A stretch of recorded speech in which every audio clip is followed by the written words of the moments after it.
our distinguished guests, esteemed faculty members, beloved parents, and dear students.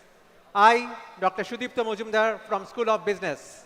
And myself, Dr. Shanmitra Ghosh from School of Life Science and Biotechnology. Extend a warm welcome to Day 2 of AUIgnite 2025, the much awaited Diksharam program of Adamas University. Welcome to Adamas family. We are absolutely delighted to have your gracious presence as our new students embark their new journey of higher education in continuation with the expedition of our university, new insight, discovery, and transformation. Today's lineup includes celebrated academic leaders, industrial experts, and innovation champions who will illuminate the path of learning for our new students. We begin our program on an auspicious note with a soulful Saraswati Vandana, invoking the blessings of the goddess of knowledge and wisdom, followed by the ceremonial lighting of the lamp, a timeless tradition symbolizing like learning and enlightenment. This presentation will be performed by the members of the Musicorium Club.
After this soulful performance, we now request our esteemed dignitaries to kindly proceed to the stage for the lamp lighting ceremony. We request our Honorable Vice Chancellor, Sir, Pro Vice Chancellor, Group CEO, Registrar, Senior Vice President, Business Head, Dean Academics, Deans, Directors, and Associate Deans to join us in the lighting of the ceremonial lamp. Senior Vice President, ma'am. Senior Vice President, ma'am.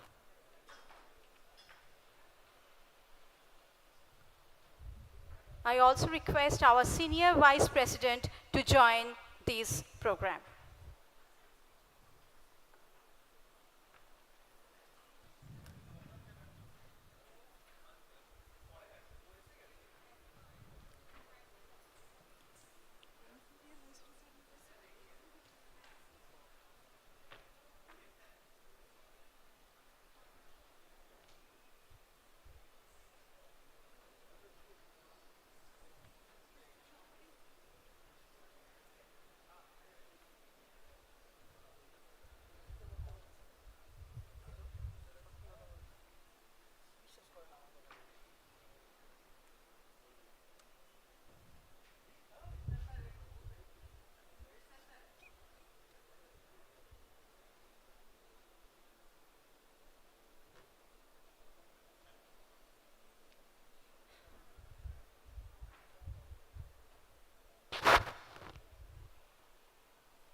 Madam, Rudra Shankar sir, Rudra Shankar sir.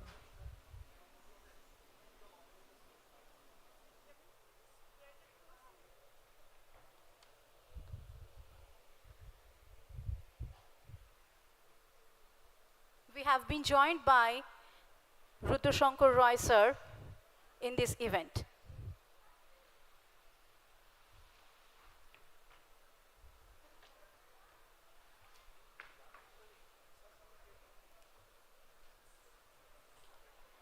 We now present a classical dance performance as a tribute to nature presented by the members of the Jhankar Club.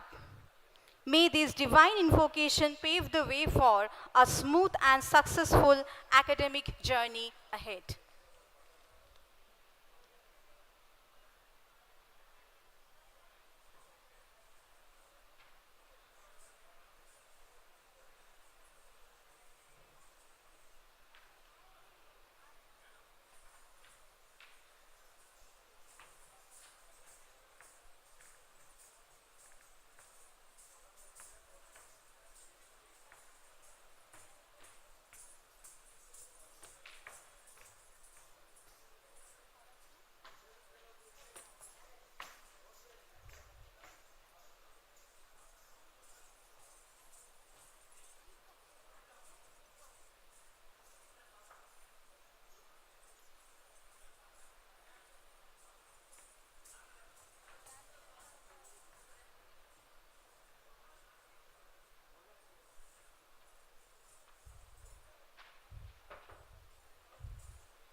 गरज गरज आज मेघ घनन घनन छायोरी दमक दमक चमके बिजुरी कहत है ऋतुराज आयोरी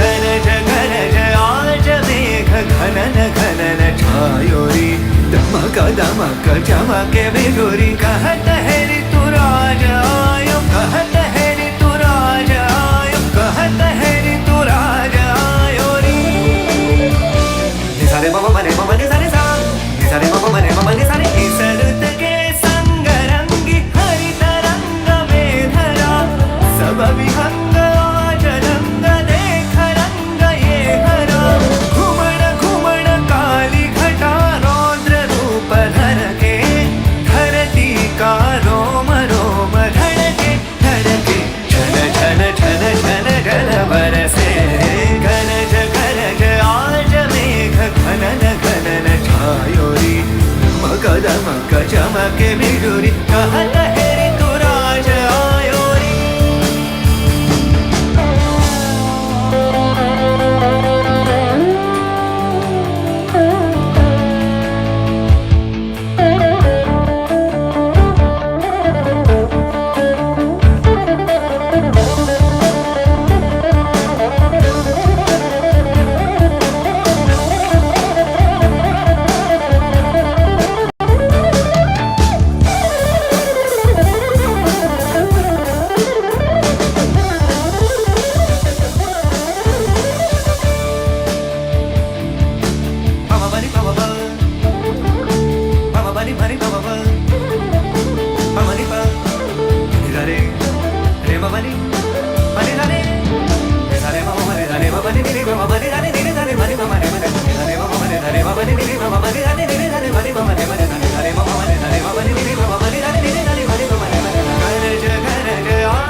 Our heartfelt thanks to all.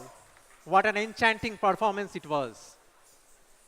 To officially commence the second day of Diksharamp AUIgnite 2025, we invite Professor Dr. Ankita Chakrabarti Bhattacharya, Senior Vice President, Chancellor's Office, Academic Operations, and in charge of lifelong learning, to deliver the welcome address. Please, Madam.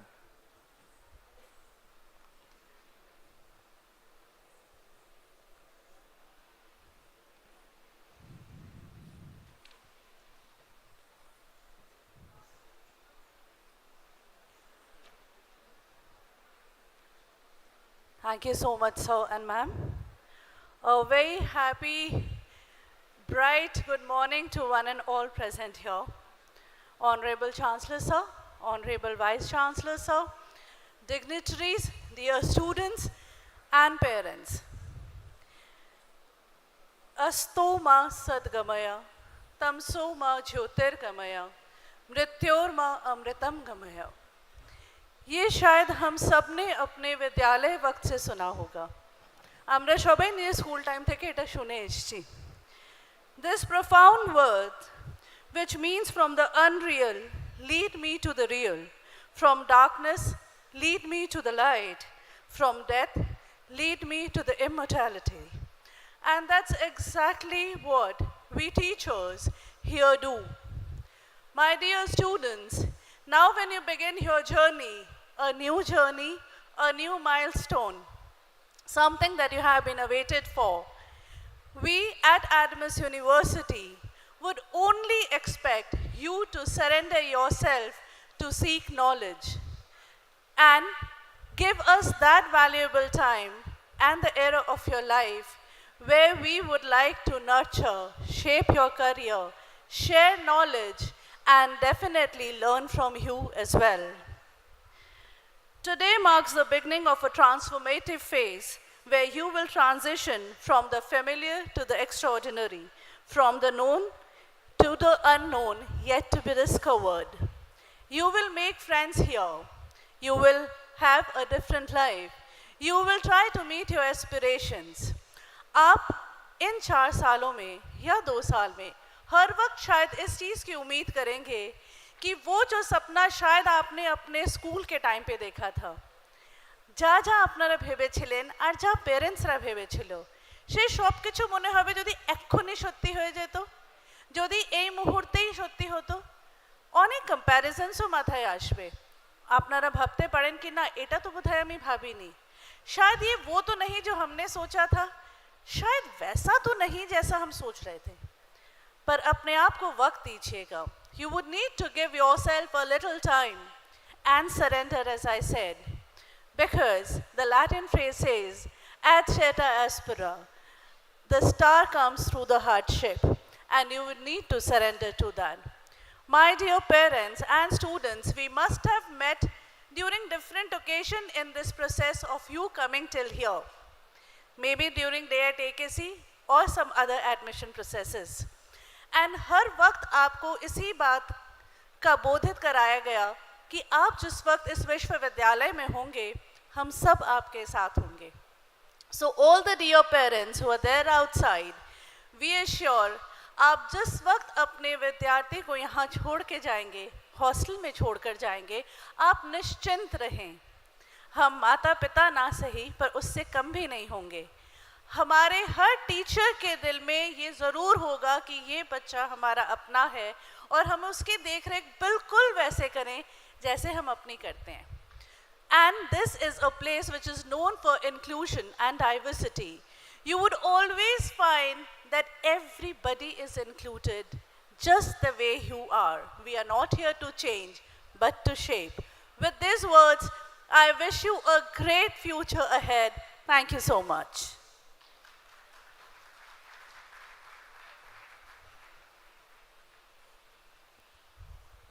Thank you, ma'am, for these inspiring words that have wonderfully resonated with the thoughts of today's proceedings. Our Honorable Chancellor, Professor Dr. Samit Ray, has always been a guiding light and a constant source of inspiration for all of us. Although he is unable to be physically present with us today due to certain unavoidable circumstances, his unwavering support and presence are always felt. On the special occasion of AUIgnite 2025, Sir has shared a heartfelt message for our dear students. I now invite Professor Dr. Ankita Chakraborty Bhattacharya, Senior Vice President, Chancellor's Office, Academic Operations and in charge of lifelong learning, to kindly convey and read the message from Professor Dr. Samit Ray, Honorable Chancellor, Adamas University. Please, ma'am.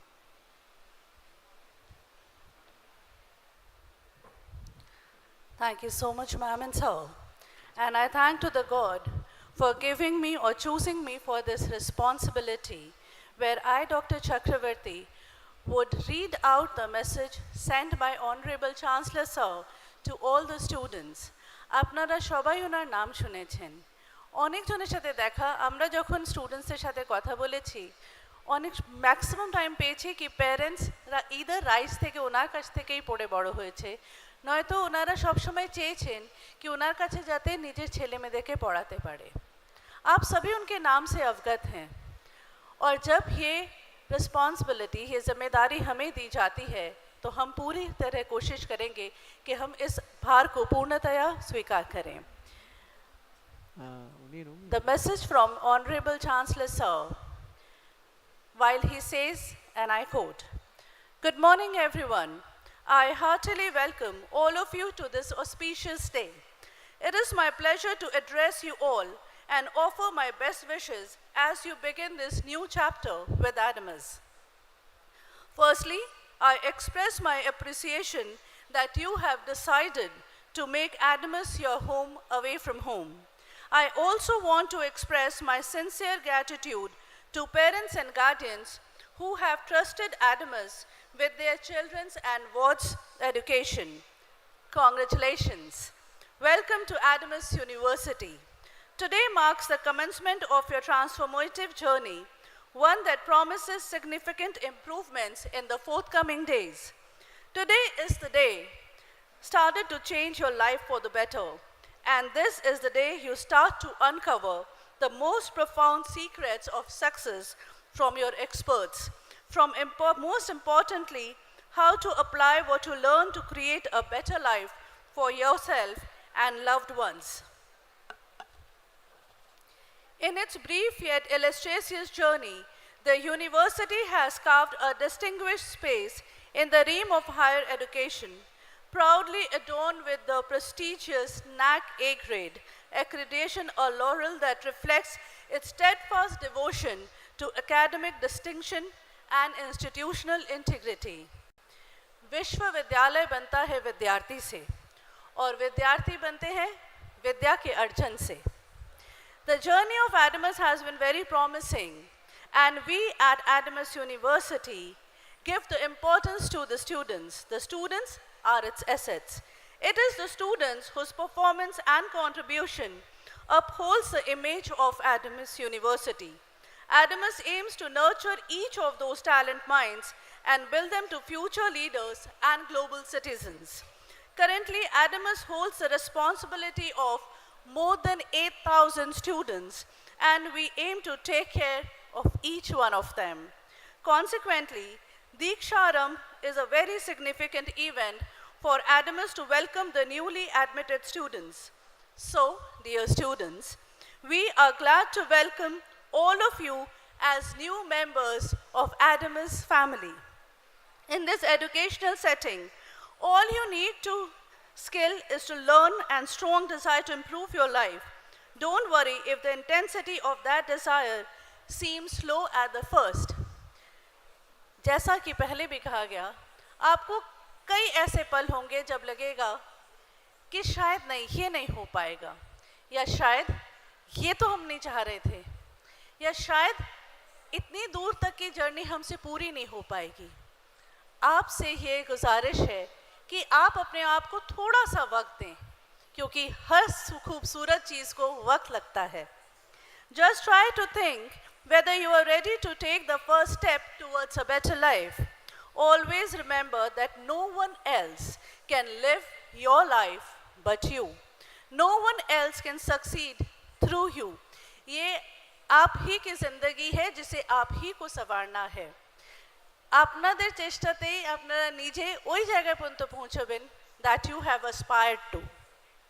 Throughout my life's journey, I have experienced a variety of distinct moments that have shaped who I am today. Over the years and through these experiences, the key lesson I have embraced is the necessity of maintaining aspirations at different points in life and then dedicating oneself to realizing those dreams. If we do so, then success is imminent. I have seen great success of our group from tutorial home to university. I have seen ventures those who have contributed to the success of the group. I firmly believe that unless one has tasted the bitterness of failure, one cannot aspire enough for success. Adamas believes in holistic development approach.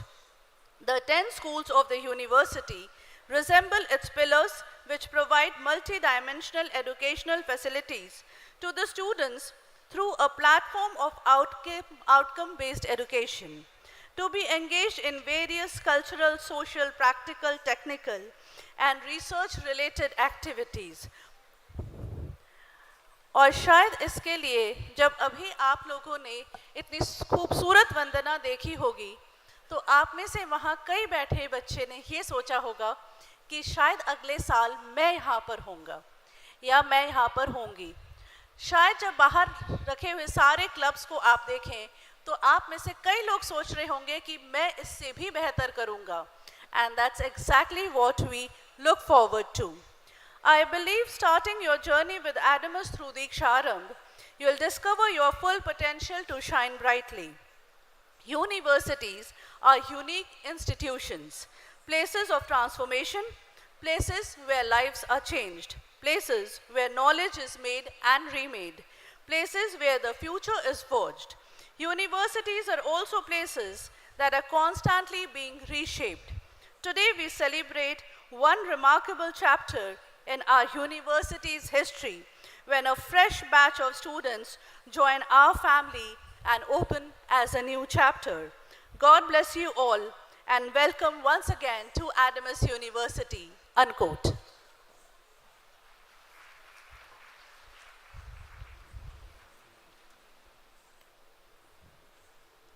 Thank you, madam. Now, please join me in warmly welcoming our respected Vice Chancellor, Professor Dr. Suranjan Das, a distinguished academician whose leadership continues to guide the university toward innovation, excellence, and social responsibility. Please, sir.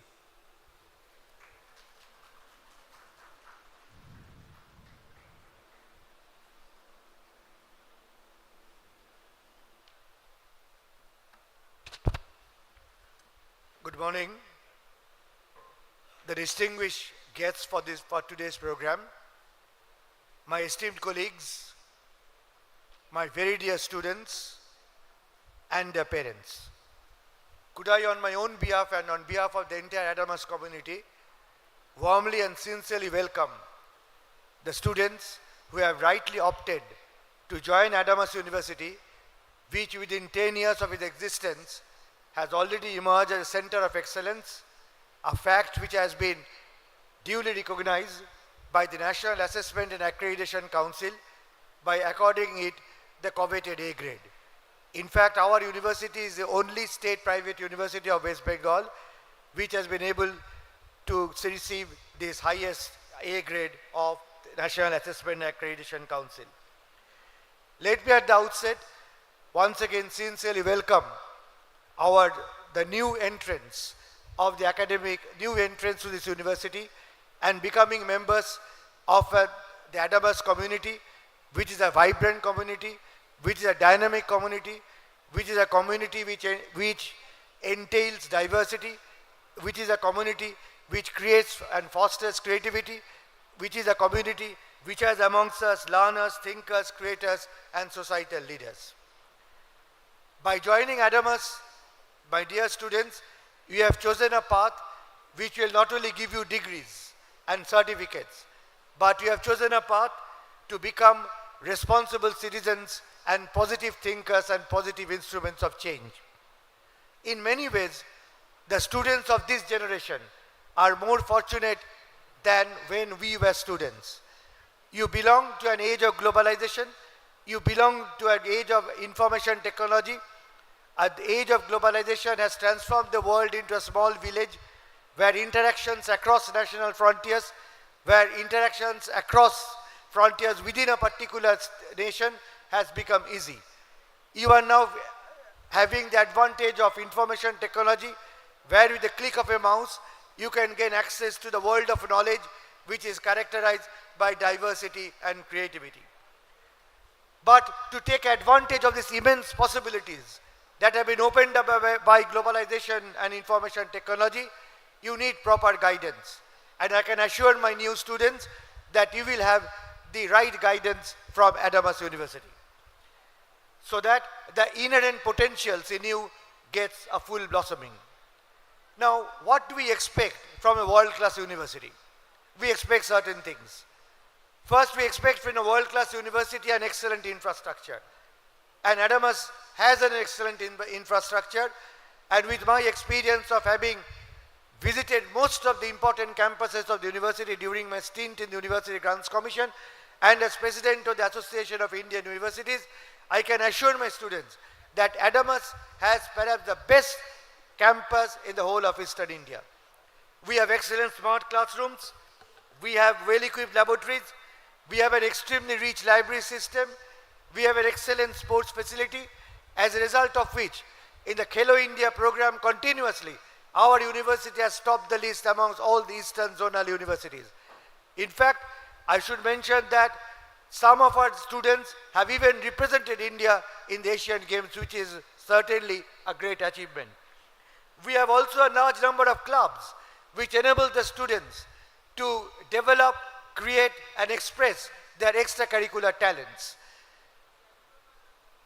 Secondly, a world-class university requires a qualified and experienced faculty.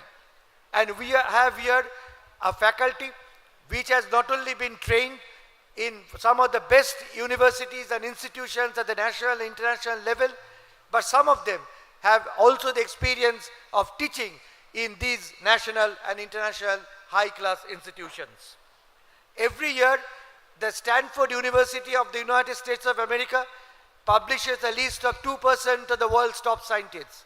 And it is a matter of great pride that 3 of our colleagues belong to this particular list.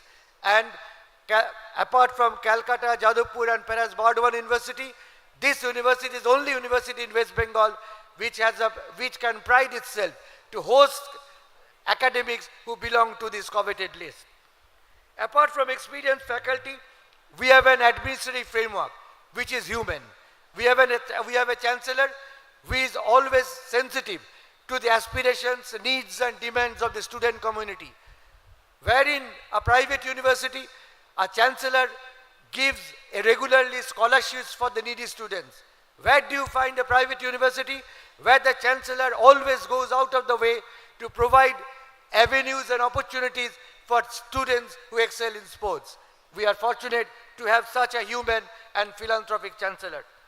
At the same time, I can assure you the students that you will have by your side a receptive administration and a responsible and committed faculty. Thirdly, in tune with the demands of the age, we offer the students interdisciplinary and multidisciplinary teaching learning process. This is not only the demand of the age, but this is a fact, this is a process which has been outlined and underlined repeatedly by the National Education Policy 2020. It is on the fitness of things that when our Honorable Chancellor, who is a visionary leader, when he established this university, he had the foresight to understand that in the coming days, we should not think of departments, but we should think of interdisciplinary schools. Therefore, we have in our university the School of Liberal Arts and Sciences, where within it there are departments of social sciences. We have a School of Technology, where under it we have a large number of departments catering to the engineering faculty sciences. We have a School of Biotechnology, which includes within it a range of biological sciences. We have a separate School of Law and Justice. We have a separate School of Agriculture. And interestingly, we do in this School of Agriculture, we are not concerned only with conventional agriculture, but we also offer teaching learning process in what is called smart agriculture. Therefore, when the government of India announced the new education policy, we were the first university in Bengal to adopt the new education policy, which essentially thrives on multidisciplinarity and interdisciplinarity. We have therefore, catering to the demand of the time, we have discontinued the honors system and we have adopted a major system, which enables the students to identify from a basket of courses the courses they would like, because in this age, what is required is not only specialized knowledge, but we need students who can come out with a holistic personality. We are in an age where a student pursuing history has also to study mathematics. We are in an age where a student pursuing engineering has also to study some aspects of social sciences. We are in an age when a student of agriculture need not only study agriculture, but has also to know what is happening all around the world. Therefore, a student taking a major course in physics can also have a minor course in social science.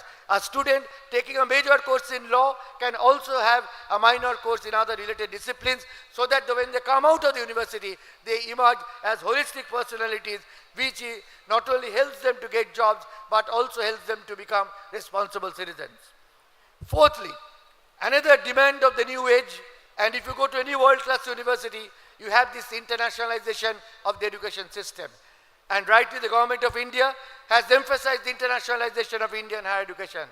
And I'm proud to note that our university has been an effective force, an effective partner in this internationalization process of the Indian higher education system. We have MOUs, Memorandum of Understandings, with a range of higher educational institutions across the world. And this enables a student enrolled in this university to join a particular university, whether in Italy, whether in France, whether in United States of America, whether in Australia, whether in Britain or any other part of Europe, and attend their classes to get credits which are transferred to the parent university, that is Adamas University. It is as a result of these MOUs that our students are exposed to international faculty so that their knowledge system develops and enriches further. Fifthly, a world-class university not only makes students scholars, but also make them employment friendly. And our university has a very effective career development council which helps our students to make them employment savvy, and I'm sure Abhijit will highlight this particular functioning of the Career Development Center to our students. Sixthly, University Industry Partnership Program is an essential feature of the modern education system. And here again, the new education policy has emphasized this.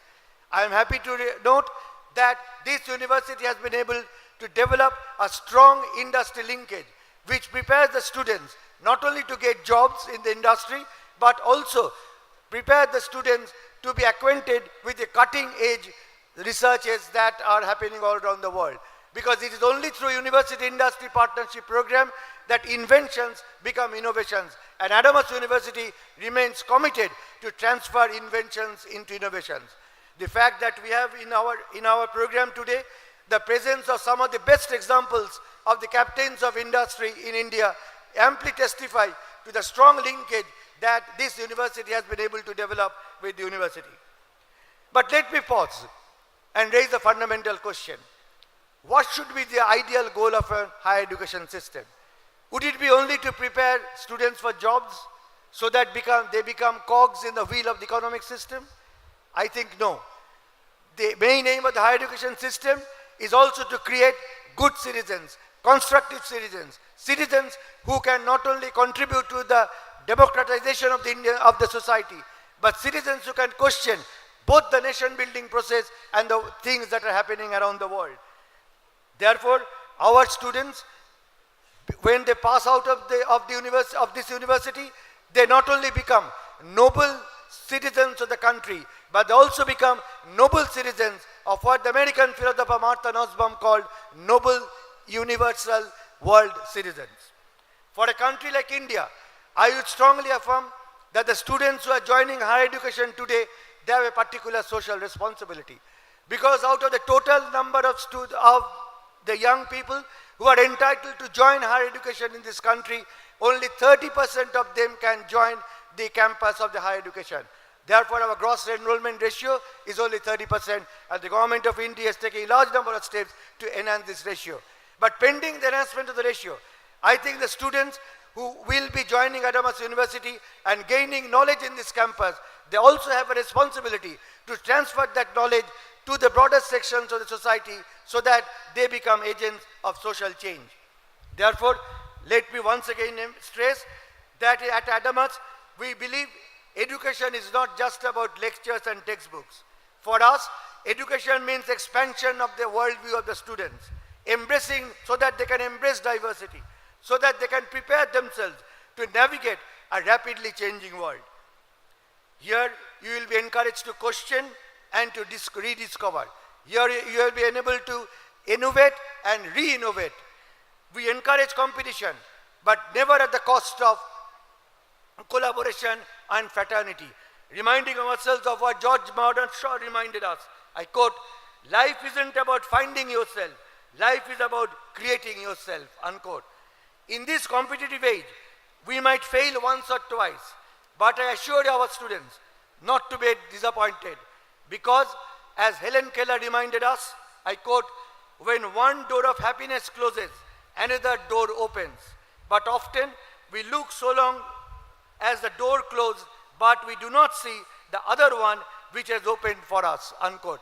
একটা দরজা বন্ধ হতে পারে, কিন্তু অন্য দরজা খোলা থাকবে, সে খোলা দরজার দিকে তাকাবে। হেলেন কেলার, উনি ফিজিক্যালি ডিফর্ম ছিলেন, কিন্তু তাহলেও তা সত্ত্বেও উনি যেভাবে সমাজের সঙ্গে সংগ্রাম করে নিজেকে প্রতিষ্ঠিত করতে পেরেছেন, তিনি এই কথাটা বলে গেছেন। আমার মনে হয় সে কথাটা আজকে সবার পক্ষে সত্য। I'd also urge my students not to stop dreaming, since, as has been aptly remarked, I quote, the future belongs to those who believe in the beauty of their dreams, unquote. একজন বিখ্যাত দার্শনিক বলেছিলেন, যতক্ষণ পর্যন্ত তুমি খারাপ স্বপ্ন না দেখবে ততক্ষণ তুমি বড় হতে পারবে না, কারণ খারাপ স্বপ্নে তোমাকে চ্যালেঞ্জ করতে শেখাবে, খারাপ স্বপ্নে তোমাকে শেখাবে যাতে আগামী দিনে যত প্রতিবন্ধকতা থাকুক সেটাকে তুমি ক্রস করতে পারবে। I'd also advise the students not to stop imagining, reminding what the famous scientist Albert Einstein reminded us. I quote, imagine is more important than knowledge, unquote. I'm also reminded here of our own illustrious forefathers who had thought of an ideal education. We must have all, my dear students, you have all almost, I'm sure you have heard the name of Aurobindo Ghosh, and Aurobindo Ghosh was associated with the National Council of Education, which proposed national education as opposed to colonial education, a process which led to the establishment of Jadavpur University, which is at the forefront of our university ladder. And he emphasized that education, which should foster, I quote, the growth of physical, mental, and spiritual dimensions of human existence, unquote. Again, in the same breath, the father of the nation, Mahatma Gandhi, thought of education, I quote, by education, I mean an all-round drawing of the best in child and man, body, mind, and soul, unquote. Let us also remember what Gurudev Rabindranath thought of education. I quote, আমাদের এমন একটা শিক্ষা দিতে হবে যে শিক্ষা খালি তথ্য দেয় না, সে শিক্ষা অগ্নি দেয়। এমন একটা শিক্ষা আমাদের দিতে হবে যা আমাদের মুক্তি দেয়। আমাদের বিশ্ববিদ্যালয় অ্যাডামাসে আমরা এমন শিক্ষা প্রদান করার চেষ্টা করি যেটা মানুষকে মুক্তি দেন। My dear students, the next few years will be for you a very formative years, very transformative years. Transformative years in the sense that you could never imagine when you first start your class in this university. So let us move forward to make your lives fulfilling, so that your lives become constructive, enjoyable, and so that you can move forward with the courage in minds and hope in our hearts. Let me once again welcome my dear students to this university, to this family, which is an extraordinary family, which is a family which believes in the journey of growth, which believes in the journey of discovery. And I'm sure you will become a part of the journey so that you can get yourself enriched, but also you can also help our university to cross other milestones of excellence. Thank you very much indeed.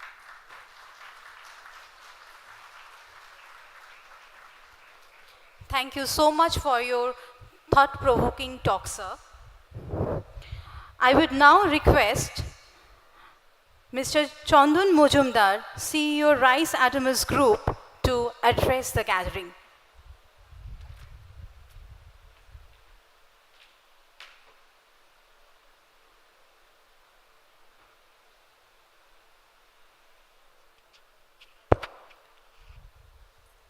Good morning, Honorable Vice Chancellor, dignitaries, parents and students. Students, today is really the first day of the rest of your lives. And what you do in this university in the next 4 years will shape how your career will pan out for the next 30 odd years. But I will say that all of you are at a tremendous advantage compared to batches in the past. The reason why I say this, now let me compare it with batches, let's say my batch. I joined college in 1981. That to you must be sounding like the time when the dinosaurs ruled the earth, but I don't think there were dinosaurs in 1981, but the job prospects for people graduating out of the university system then was extremely limited. It was extremely limited. Jobs were limited, prospects were limited, careers were limited. But you people walk into a world where possibilities are literally limitless. When I passed out in 1984, nobody had heard of entrepreneurs. Nobody. Entrepreneurs were established business families, Tatas, Birlas, Goenkas, Poddars, etc. No one had ever heard of middle class people starting their own company and becoming multimillionaires. It just wasn't there. So that's the comparison with 1981. But I'll give you a comparison to, let's say, what, 2019, pre-COVID, 5 years back. What's the difference?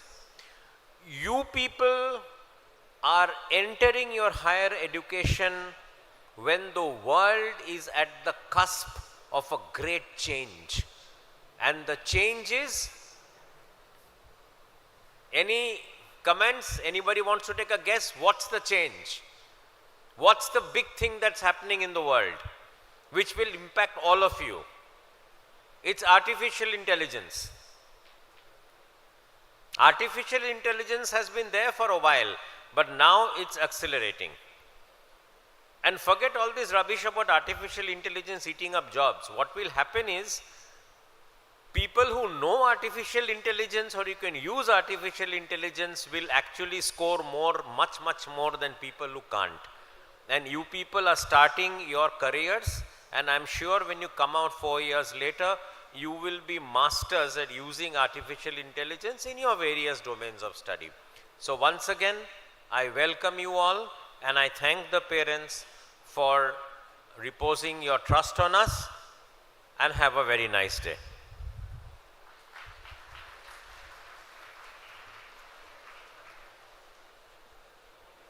Thank you, sir. It is now time to hear from two eminent industry leaders whose experiences reflect the changing dynamics of the global workforce.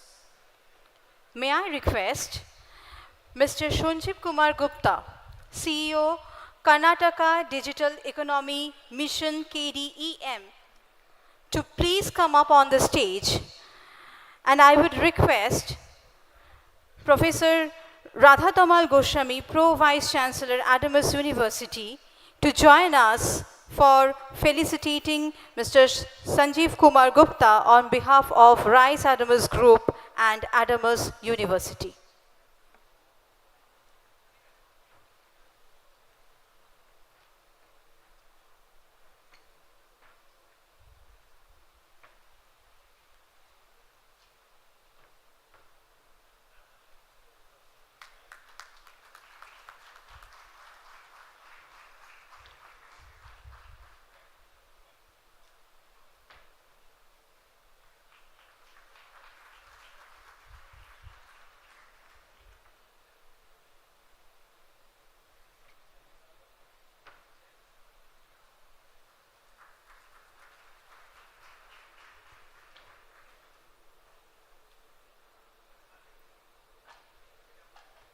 Now I request Mr. Sanjeev Kumar Gupta, CEO, Karnataka Digital Economy Mission, to address our student. The topic of his talk is, I am perfect with my imperfection. Over to you, sir.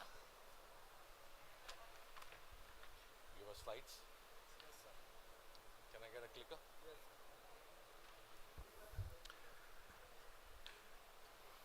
Very good morning to all of you. And thank you so much for the Adamas University, the Chancellor, the Vice Chancellor, for inviting me today here and speaking to the new universe which is going to create by the people who are sitting in front of me. Where is Rudra? Rudra, thank you so much. A message to the university is that आपने एक hero को पकड़ के ले आए अपने पास. इनको छोड़िएगा मत. I know him for decades and decades, and wherever he has been engaged, he's committed and a passionate leader to deliver the outcomes. So good, Rudra, keep on doing this great work, and let Adamas shines under your partnership as well. Friends, ladies and gentlemen, parents of the proud students here today, I thought, what should I talk about? And I thought, let me give a very different topic to discuss. I am perfect with my imperfections. Do you know what this perfection means?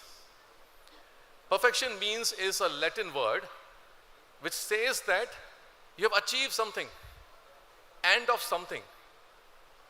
Whereas when Lord Rama came on the planet Earth, he said that I have come here to learn.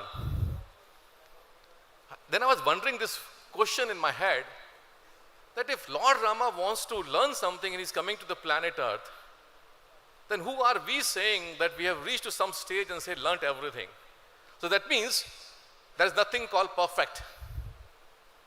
And if anybody has a question in his mind, raise your hand. I will stop my discussion then and there. And I want to have a conversation today.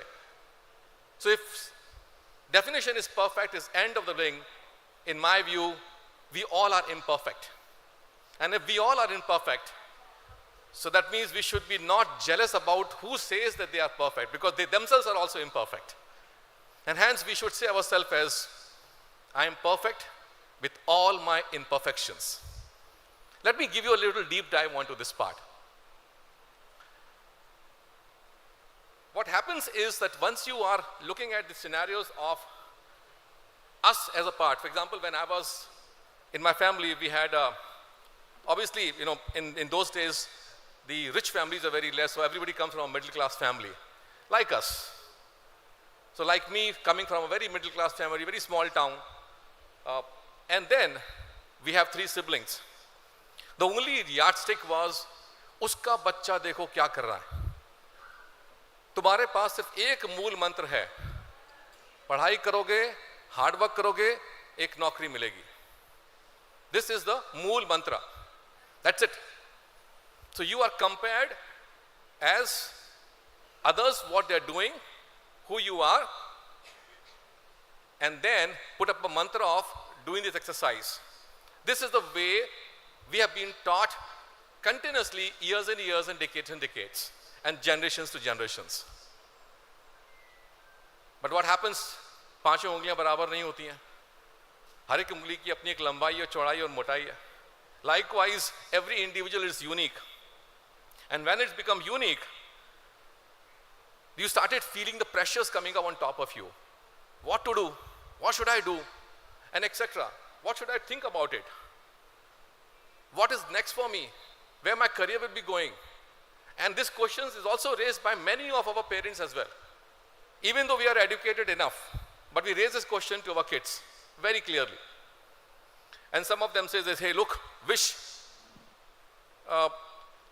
हमारे बीच में बहुत सारे faculty बैठी है यहाँ पे, बहुत सारे पेरेंट्स भी हैं.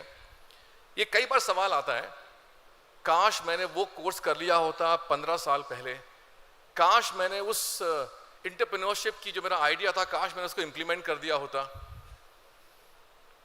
Even the faculty here today must be thinking, wish I would have done my PhD long time back, or I have done some universities there, or I would have been an entrepreneur here. ये wish का जो concept है ना, this talks about of getting into the pressures of various in kind, of what society, people, family, friends, and start comparing us. अकेला सिर्फ career के point पे नहीं होता है, आपके फिजिक के ऊपर होता है. देखो वो कितना अच्छा लगता है देखने में और लगती है देखने में, और मैं कहाँ हूँ. वो देखो कितना फिट है, वो कितना अच्छा डांसर है, वो कितना अच्छा म्यूजिक प्ले करता है, और मैं कहाँ पर हूँ. This comparison keeps on happening every time, even today, for every person. And hence, if this question coming is placed, I will again come back to say, there is something very different which has come up, which is about, if we want to see the perfections, then we have to understand who we are first. And if we understand what we are, look at this cartoon which I have put on the screen for you.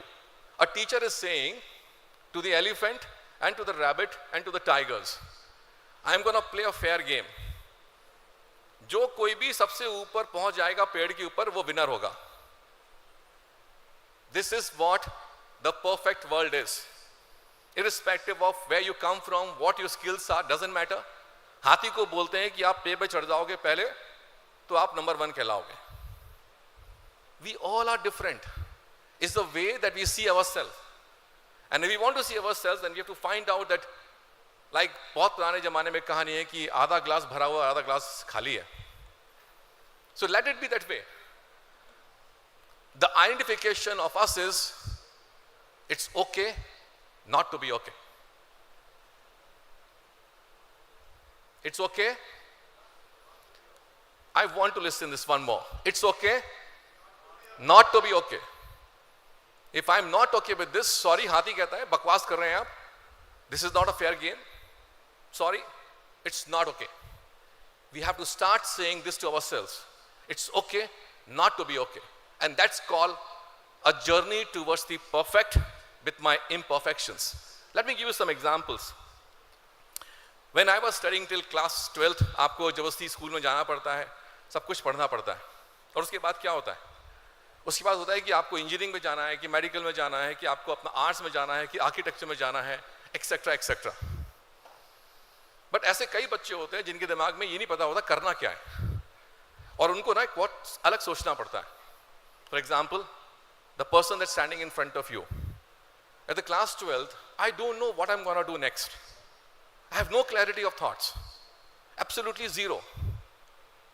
Somebody was saying, please appear in your engineering entrance examinations, you will get some program there and you will pass out, you will get a job.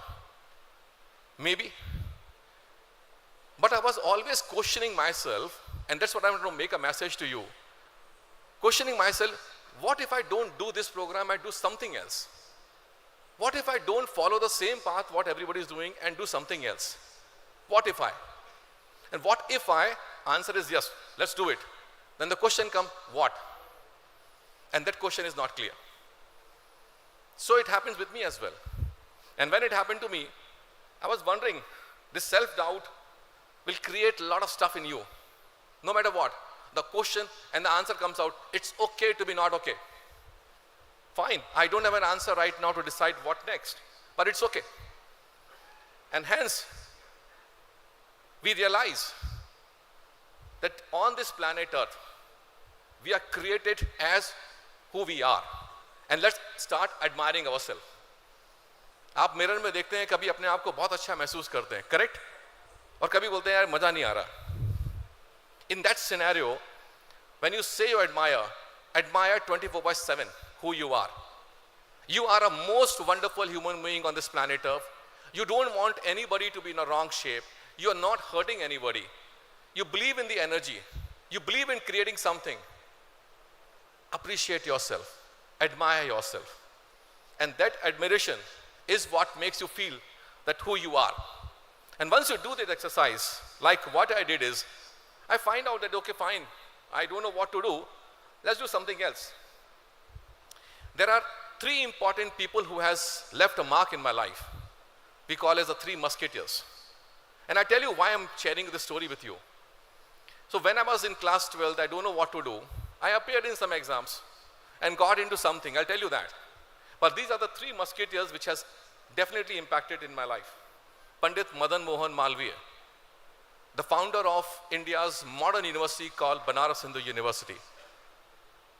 The second gentleman was, you know him?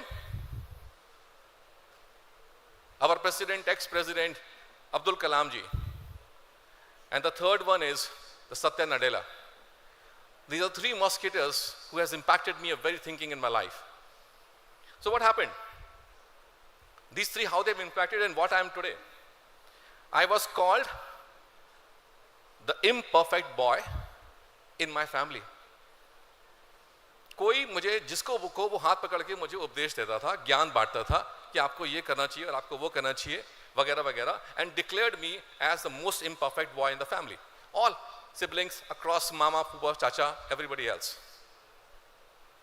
When I was in class 12, I got into engineering. I exam diya. I got into the engineering in REC Bhopal. I went for the counseling. ये message बड़ा different है, सोच समझ के लेना. I went to the engineering college, went for the counseling and said, really I want to do engineering? And I quit. I came out. I don't take the admission there. What next? I don't know.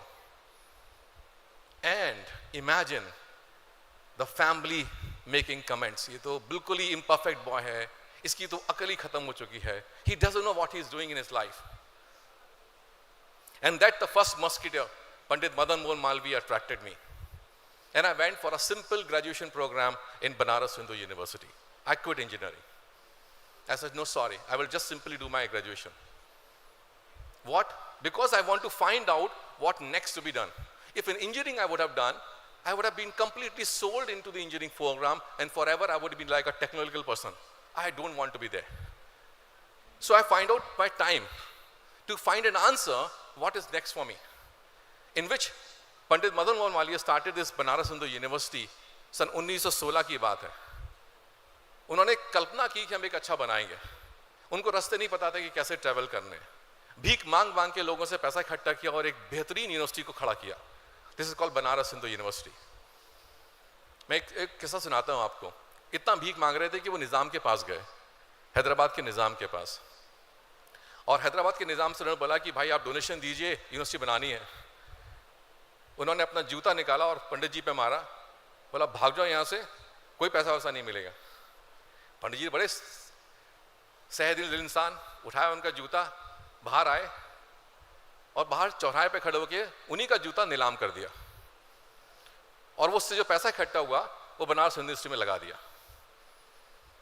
सबसे largest fund जिन्होंने दिया था वो है मैसूर के Maharaja. The visionary leader that you can think of, and I will conclude my last with the Mysore Maharaja letter. Right? So the founder has gone. So I wanted a time to think. And where to think? A university which is started from raw, completely zero.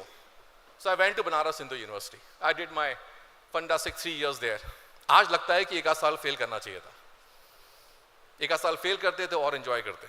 बड़ी जल्दी खत्म हो गया था उस समय. लेकिन उन 3 सालों में we had this very good interaction, understanding of personalities, people, teachers. आप अपने टीचर को मैडम और सर कहते हैं, हम अपने टीचर को गुरुजी बोलते हैं और आज भी बोलते हैं. और जब भी खड़े होते हैं किसी मंच पे तो अपने पहले गुरुजनों को सम्मान के साथ प्रणाम भी करते हैं. तो कभी भी अगर नोटिस निकलेंगे कि मैं यूनिवर्सिटी से मिलने जा रहा हूँ, हमारे कोई प्रोफेसर मिल जाए तो हम उनके पैर छूते हैं. Doesn't matter whether he or she is what level or not. At the end of the day he is next to my, after my parents, next to my universe of the guru, it is the teacher, irrespective of it.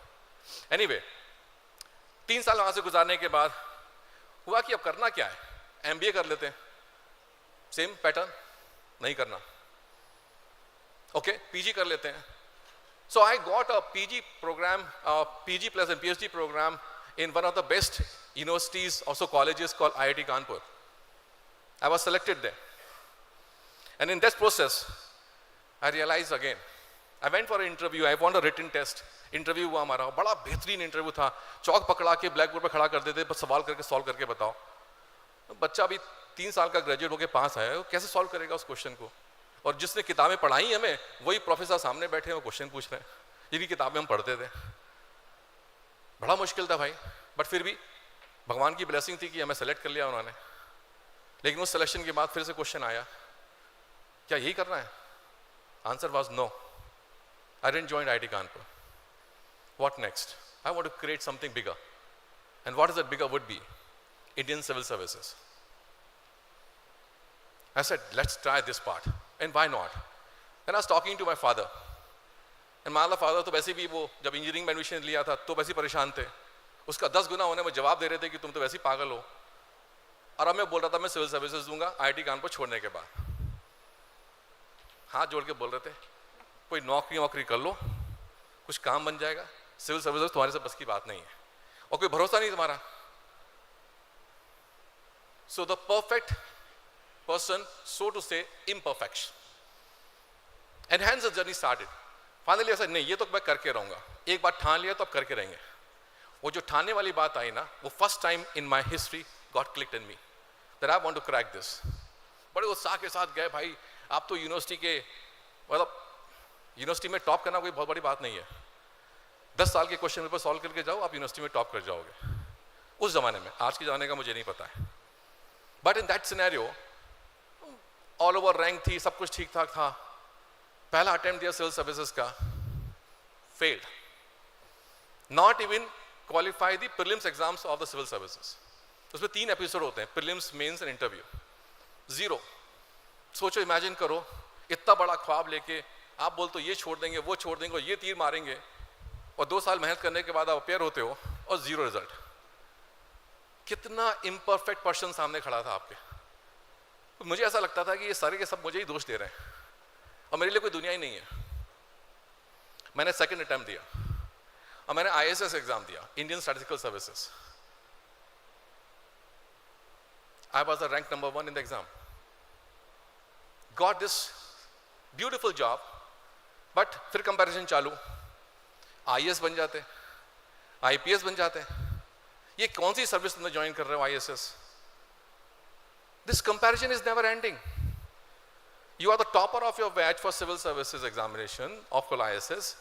आपका पूरी अखबार में print छपता है, सब कुछ आपके बारे में छप रहा है, फिर भी सेटिस्फेक्शन कहीं नहीं है लोगों को। And I said, okay, fine. I joined this, I explained them. 10 साल सरकार की नौकरी की, नंबर 1 रैंक पे थे, हमेशा प्रमोशन मिलता रहता था और फर्स्ट क्लास तरीके से आगे बढ़ रहे थे। जब आपकी कहानी हमारे आगे बढ़ती चली गई तो उसमें फिर सवाल आया कि भाई what next for me? In that next process, I decided that I don't think so I can serve more in the civil services. और 11 साल की नौकरी के बाद सरकार को मैंने दिया त्यागपत्र। और वो क्वेश्चन मैंने अपनी धर्मपत्नी से पूछा कि अगर मैं ये नौकरी छोड़ दूं, क्या आपको बहुत मुसीबत होने वाली है? चूंकि मैंने एक एमफिल कर रखा है तो कहीं भी मुझे टीचर की नौकरी पक्का मिल जाएगी। क्या हम ये रिस्क लेने को तैयार हैं? हम एक अपने आप को नए चैलेंज में डालने को तैयार हैं? तो मेरी धर्मपत्नी ने बोला कि जिंदगी भर ही ऐसी है कि जो रिस्क लिए, और तुम मेरी बात तो मानोगे नहीं, तुम करोगे वही जो तुम्हें करना है, तो बेहतर है कि तुम्हें हाँ में हाँ मिला देती हूँ, लेट्स ज्वाइन इट। तो उन्होंने मुझे थोड़ा सा प्रोत्साहित किया और मैंने त्यागपत्र दे दिया अपने सर्विसेज से और अपनी जर्नी स्टार्ट की कॉर्पोरेट वर्ल्ड की। आई जॉइंड IBM, जहां मेरी रुद्र से मुलाकात हुई। I joined Accenture. I run the businesses of Accenture, Microsoft. I was a country head for Microsoft. इतना करने के बाद लगा, जब मैं छोड़ रहा था सिविल सर्विसेज, तब आप जानो कि हमारे परिवार से कितना प्रेशर आता है। और उन्होंने तो मुझे घर से बाहर निकाल दिया था, ये हमारे परिवार का सदस्य है ही नहीं। हमारे सारे रिश्तेदार, फैमिली, फ्रेंड्स, एवरीबॉडी, पेंशन मिलती थी भाई उस समय हमको, हमने पेंशन भी छोड़ दी। We need to create something else, right? And that's where the second musketeer, Satya Nadella, came into the life at that point of time when I was quitting my civil services. Because he showed me the path of creating something in the corporate world which never has been created by some of these Indians. And he has proved himself to be the world most famous. आप मेरे लिए नहीं, लेकिन उस great gentleman के लिए जरूर ताली बजाइए, सत्य नडेला के लिए। He is one of the finest gentlemen that you can ever see in India, who has created a magic in the world of technology front. Microsoft company यहाँ पर थी, and Microsoft company के जो move आए, पूरा different architecture, design, products, services, everything got changed. Organization structure got changed. The businesses run in different geographies got changed because of one person called Satya Nadella. So he inspired me to join the corporate world and define this.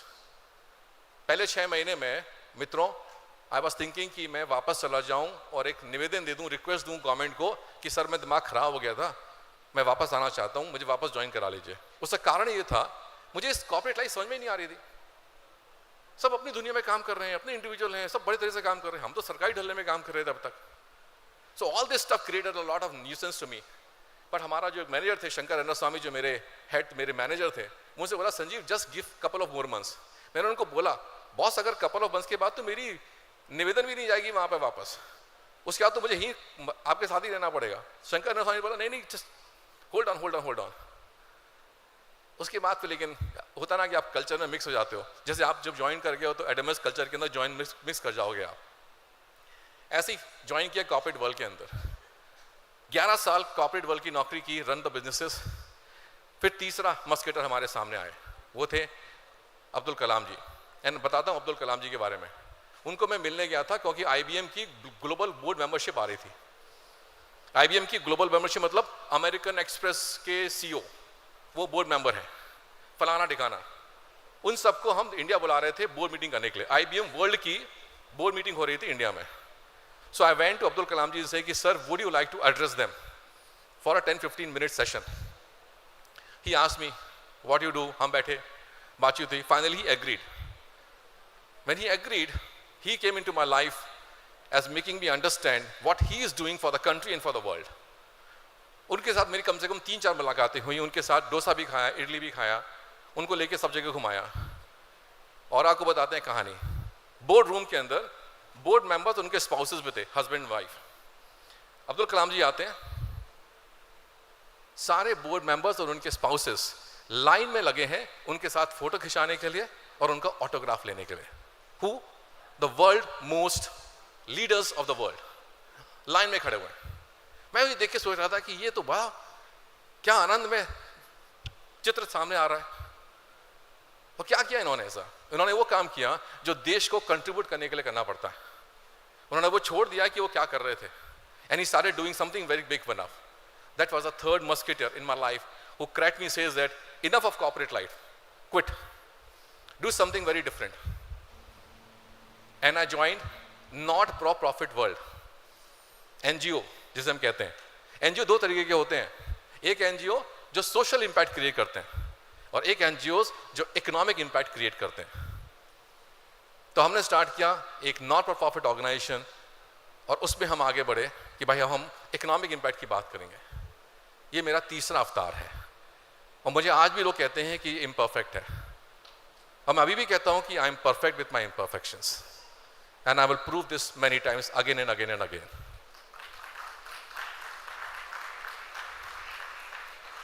What is the message that I want to convey? The message I want to convey to you is, first of all, don't see yourself in comparison with anybody else ever. ये ठान लो अपने अंदर। दूसरा, जो आपको करना है वो आप ही को करना है, किसी के कहने पे नहीं करना है, और जो आपको करना है उसको आप करके रहेंगे। एक स्टेटमेंट है हिंदी में, पता नहीं मैं कितना समय ले रहा हूं आप सबका, पर आपको इजाजत तो मैं 2-4 मिनट और लूंगा अभी आपसे। एक स्टेटमेंट है, हर एक कुत्ते का एक दिन होता है, every dog has its own day. Correct? Correct? तो हम तो इंसान हैं, तो हमारा भी एक दिन होगा, और अगर हमारा एक दिन है तो वो हम उस दिन को छीन के लेके आएंगे अपने पास। जहां भी रखा है वो जिसने ही भगवान ने बनाया है, और उसको छीन के लाने के लिए हमें करना क्या है? अपने पे विश्वास करना है कि जो हम करते हैं, हमारा विजन क्या है, हम क्या चाहते हैं। अगर आप एक चाहते हैं कि बहुत अच्छे सिंगर बनना चाहते हैं, कितना अच्छा डांस का परफॉर्मेंस चल रहा था, कोई चाहता है कि मैं साइंटिस्ट बनना चाहता हूं, और ऐसे कई लोग हैं। आप बिल्कुल शर्माना मत और घबराना मत। ये दुनिया की जो पॉजिटिव एनर्जी है ना, वो आपके साथ इसलिए जुड़ी हुई है क्योंकि आप रियलाइज करें कि हु यू आर, और रियलाइज करने के बाद उस विजन को आगे बढ़े कि मुझे करके रहना है। और एक बार अगर ठान लें, वो जो हिंदी मूवी का डायलॉग है ना, एक बार मैंने, कुछ है सलमान खान का डायलॉग है, एक बार मैं नहीं, आई थिंक अक्षय कुमार का, I don't know whose dialogue is, एक बार मैंने ठान ली, कसम ले ली, तो मैं something and I do it. But what I am trying to say is, एक बार ठान लें अगर आप, उसको छोड़ना नहीं। और पेरेंट्स, आपसे मेरा हाथ जोड़ के निवेदन है, उस बच्चे को वो करने दें जो वो करना चाहता है, और उसका साथ दें। आप इतना प्राउड फील करेंगे एक दिन। हमारे प्रधानमंत्री का 56 इंच का सीना है। मैं विश्वास दिलाता हूं उन पेरेंट्स को कि आपका सीना 102 इंच का होगा जिस दिन आप अपने बच्चे को वो करने देंगे वो जो करना चाहता है। So please take this challenge in yourself as a student, as an individual. I am perfect with my imperfections. कोई कहता है कि आपको कपड़े पहनने नहीं आते, कोई कहता है कि आपको गेम नहीं आता है। It's okay to be not okay, and it's okay if I am not there, but still I am perfect with my imperfections, and believe this. You know, एक बहुत अच्छी कविता है मिस्टर रॉबर्ट की, which talks about of ways in which it happens. मैं तो Robert Frost ने उनको एक कविता लिखी थी जिसमें कहा था कि the road not taken, the road not taken is, दो रास्ते हैं, एक रास्ता जो सब लोग चल रहे हैं और एक रास्ता किसी ने तय नहीं किया। तो जो तय नहीं किया हम उसको तय करके दिखाते हैं, राइट? और उस पर चल के दिखाते हैं कि क्या निकल के रास्ता बाहर आता है। People will start following you. मैं आपके साथ जोड़ना चाहता हूं। धन्यवाद एडम्स का, धन्यवाद रुद्रा फॉर इनवाइटिंग मी। मैं ऐसे मैं आपके साथ जोड़ना चाहता हूं। किस तरीके से मैं आपके साथ जोड़ना चाहता हूं कि आज एक राज्य है हमारे देश में, कर्नाटका। हमारे प्रधानमंत्री का आदेश था कि हमारा देश जो है वो $1 ट्रिलियन डिजिटल इकोनॉमी को प्राप्त करेगा, और एक कर्नाटका स्टेट खड़ा होता है, बोलता है उस $1 ट्रिलियन के इंस्पिरेशंस को कर्नाटका स्टेट $300 बिलियन कंट्रीब्यूट करेगा। एक स्टेट एक तिहाई पूरे देश की प्रगति के लिए, और उस मिशन का कार्यभार संभाला जाता है मुझे कि आप आइए और आप इसको दिखाइए कि हम ये $300 बिलियन कैसे बनाते हैं। मुझे आपका साथ चाहिए, मुझे आपका हर एक व्यक्ति का साथ चाहिए इस जर्नी के लिए। पहला साथ चाहिए, you believe in yourself that you are the greatest person on this planet earth and you can do wonders. Second साथ चाहिए, आप आइए कर्नाटका में और देखिए कि वहां पे क्या क्या चीजें हो रही हैं। हमारे देश में अगर एंटरप्रेन्योरशिप की बात करें, करीब 1 लाख से ऊपर एंटरप्रेन्योर्स रजिस्टर्ड हैं, उसमें करीब 26,000 एंटरप्रेन्योर्स ओनली एक प्रदेश से हैं, कर्नाटका से। यूनिकॉर्न का नाम सुना है आपने? हाथ खड़ा कीजिए जिन्होंने यूनिकॉर्न सुना है वर्ड। यूनिकॉर्न किसे कहते हैं? यूनिकॉर्न कहते हैं उनको जिनकी कंपनी की वैल्यू, स्टार्टअप की वैल्यू $1 बिलियन से ऊपर है। $1 बिलियन का मतलब 8,000 करोड़, रफली 8,000 करोड़ वैल्यूशन है। आज हमारे देश में करीब 107 या 108 यूनिकॉर्न्स पैदा हुए हैं, और कर्नाटका ने उस 107 और 108 में 50+ यूनिकॉर्न्स दिए ओनली एक स्टेट ने। आप उस प्रदेश में आए। Rudra, if there are students wants to come together there, happy to felicitate that. They can come and see some of the great work which is happening in the state of Karnataka. I can keep on going on this part. So मेरा second partnership क्या चाहिए? एक, आप अपने आप पे believe करें। Second, ऐसी जगह जाएं जहां पर कि you find that there is something to learn and something to grow. And number 3, वो इंसानी क्या जो दूसरों को देना पाए, उसकी कोई वैल्यू नहीं। जानवर और इंसान में ये फर्क है, जानवर अपने लिए जीता है और इंसान दूसरों के लिए जीता है। The third thing is, I need a partnership. If somebody is helping you today, your parents, your teachers, stand up to help others. Contribute to that level of making India proud. And this is we call as the Indian culture. Friends, thank you so much. I loved my talking to you, and I can see the faces there in front of me, which is aspiring leaders. Salute to all of you, and salute to all Gurujans who are doing this great job. Thank you so much.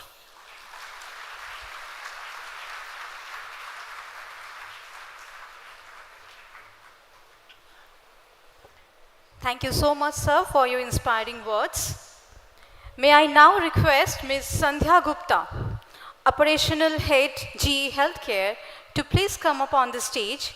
I would also request Professor Radha Tomal Goswami, Pro Vice Chancellor, Adamas University, to join us for felicitating Ms. Sandhya Gupta on behalf of Rice Adamas Group and Adamas University.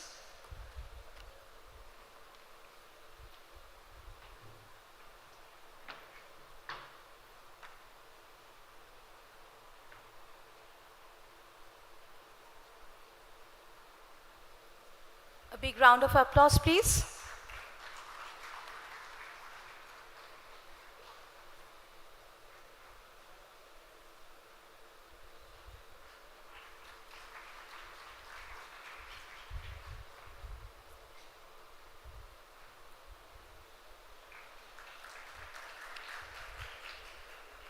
May I now request Ms. Sandhya Gupta, Operational Head GE Healthcare, to share her thoughts with our students in her talk entitled Manufacturing as a Future Career. Over to you, ma'am. Thank you so much. It's an absolute pleasure to be here. You know why? 30 years back, I was sitting in one of those chairs. In my first day of engineering, the only thing is my parents could not accommodate me. But then, right from my so-called pre-degree then, to that chair out there, first day wondering, what is my next journey? What am I going to do, right? This moment I will start with a moment of gratitude. And that gratitude is first starting with all those parents out there, right? Hailing from a family of 3 sisters, coincidence that Sanjeev is hailing from a family of 3 brothers, hailing from a family of 3 girls, with parents from the remotest villages of Kerala, right? When my father took a decision to step out of the village to a city, everybody, including, except my grandmother, of course, everybody in the family said, if I may use my language, Sadasiva, enna pannarai? That Sadajivan is my father's name. What are you doing? Your children, your girls have to grow up, get married, breed children, look after families. What are you doing? Why are you wasting money? Today, when I see parents, I express that gratitude to my father for having taken that decision, for the fact that girls are an asset to your family. Nothing can stop them grow, right? This gratitude, dear students who are starting your career journey, you should give that moment of gratitude to all your parents who have supported you to start your new journey here, who have been with you throughout the journey and who will be with you through the journey of your studies for the next many years in this college. So there started my journey as a student. I was always a topper, unlike my previous speaker, right? If I didn't get first rank, I would be depressed because that's what I have been told, right? Always be first in class. So I was always first in class, school leader, class captain, school leader. My class always had the gold star, and thus I finished my 10th, and then I go to my so-called pre-degree, which was college for me. Okay. When I finished my 10th and I was about to go to my pre-degree, my father put me in a typing institute, right? Because they said if you study typing and if you study stenography, you can definitely get a government job. So I went, I did my typing exam, I passed it also.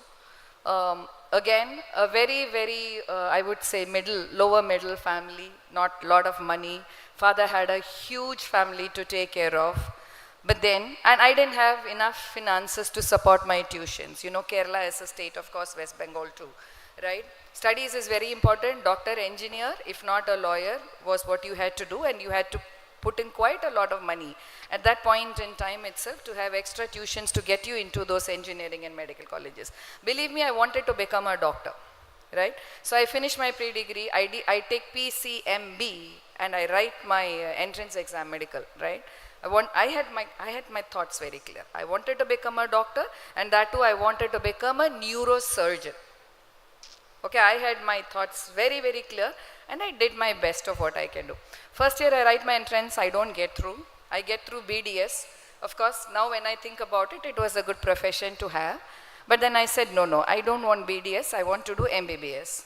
So I decided, I went and spoke up to my father and said, and I did my engineering also, I got a good rank, but I decided to drop engineering, right?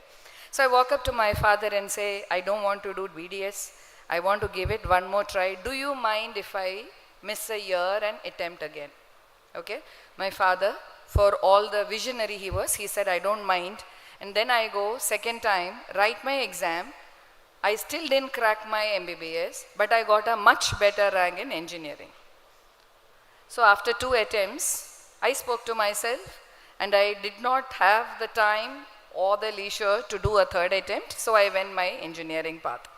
So the reason why I'm stating this story is, the next 4 years or 5 years or 3 years as we go through our studies, we are going to have lots of setbacks. I will go back to what Sanjeev was telling before. There's going to be competition, right? You're always going to see yourself with respect to who's around you. And you're always going to call yourself a failure or a success based on somebody around you. On hindsight, after 30 years of working, I realized that those small failures, which I call failures, but they were not, they were actually preparing me to a world ahead of me. So if you make mistakes, if we have minor failures in life, do not bother about it. These are all learnings for us.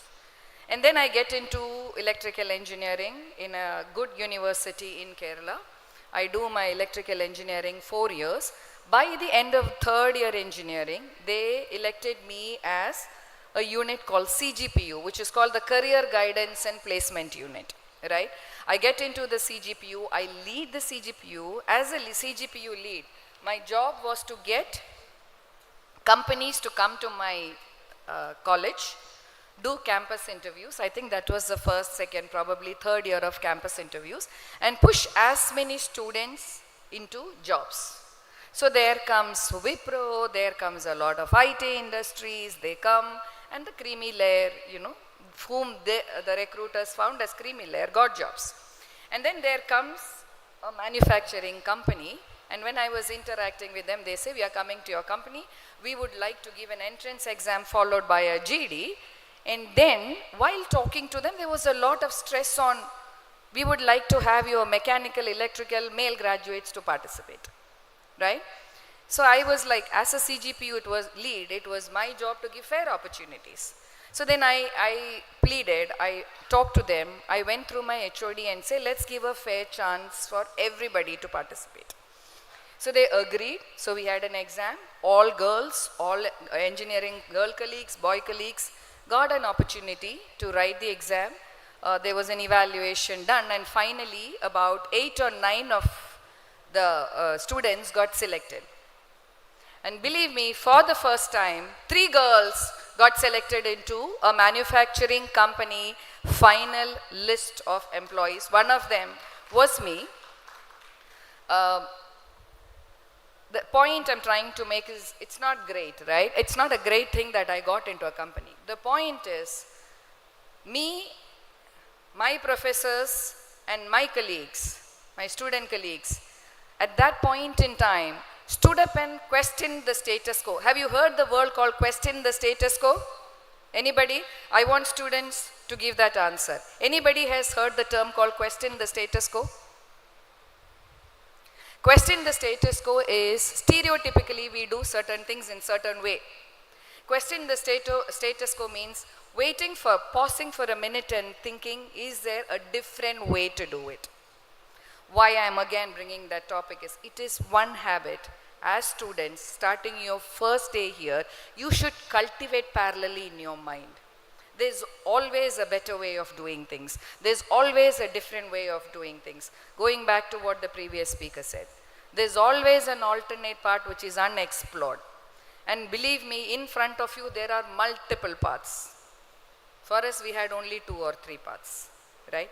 Then I get into the industry, I start working. The moment I stepped into my first factory, way back in 1995, was the day I decided that manufacturing is my cup of tea. It was a very male-dominated world. Today also, some of the myths with respect to manufacturing is that it is a male-dominated world, which stops a lot of us from exploring that option. How many of you, I know it's too early, I just want hands to be, how many of you have thought that you want to become good software engineers? Students, please. I can see only 1, 2, 3, 4, about 10 hands. How many of you think you want to become good architects? Okay. How many of you think you want to make a mark in, how many of you think you want to be in the factories? This was the myth that existed 30 years back. Everybody thought that manufacturing is a dirty job. Everybody thought that manufacturing is not a place to be. That is where I chose this topic as manufacturing as a career. For us, the generic understanding, and it's too early for you guys to decide what your career is, but you know there is a garden and you sow different types of seeds. All that seeds come out to be different flowers or fruits. I would say that, I'm not trying to influence, I would say that manufacturing is a seed that if sown now in your minds, you will probably, as you go forward in your years, look at it as a career option. Manufacturing is the backbone of today's economy, is what I would say, right? The software developers, there are people who do AI, there are people who do lot of, if I may call, table jobs, but on a single track if it goes, and if there is no hardware to experiment what you do, then what you are doing as a software programmer or an IT is not going to give benefit. So that is where these are 2 parallel tracks, right? What you do, you experiment on your hardware. Again, you change, you experiment on your hardware. That is what is manufacturing. I would spend a few minutes on the myths. First I said, everybody thinks, today also, aaj bhi, okay? I've got married to a North Indian family. आज भी मेरे father-in-law बोलते हैं, बेटा इतना साल हो गया, तू चाहे तो table मतलब factory बिना factory के job ले सकते हो. Especially I had a very massive accident before beginning of this year. After that, every call I do to my father-in-law, he says, अरे बात करके मैनेजमेंट से थोड़ा टेबल लॉ लें, क्यों फैक्ट्री जाना, इतना मोटा मोटा शू पहन के, इतना कोट पहन के, गॉगल्स पहन के क्यों जाना है? Because you know what? He thinks that I actually have to lift machines. I actually have to go and do electrical connections. He thinks I actually have to fill oil in the, oil yards. My dear parents and students here, manufacturing has gone a long way ahead. As on today, I lead operations for a medical manufacturing company called GE Healthcare. We make MR, CT, X-ray machines. We make operation tables for doctors. We make ultrasound, fetal monitoring, anything you name it. When you go to a hospital, what treats you, what treats your parents, grandfathers, a majority of that is made by my company GE Healthcare, and I head one of the factory operations, right? We recently, about 2 years back, launched a new site. Believe me, that site has got 100% women engineers and blue collar. Blue collar means people who are actually work there. 100% women site. How do we make that life easy for them? My women colleagues do not lift the CT gantries. They do not lift magnets. That is where, my dear students, you have automation, you have innovation, you have anything under the sun that can help you do that job. Recently, I happened to go to a Tata factory. You wouldn't believe it. It's also a 100% women factory, but you wouldn't believe it. 80% of the operations there are robotic, automated. So, I will go back to the basics. Manufacturing is not a job where you have to do things with your hand. The automation, the technology advances that we have makes manufacturing a very lucrative career option to have.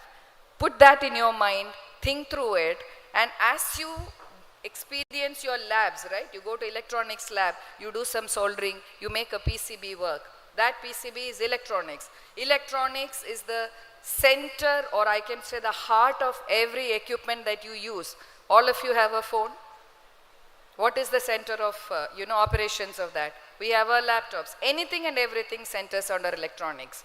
The heart of that, you wouldn't be able to use such a wonderful phone if the heart of that electronics, which is the PCB, or you guys will learn about it.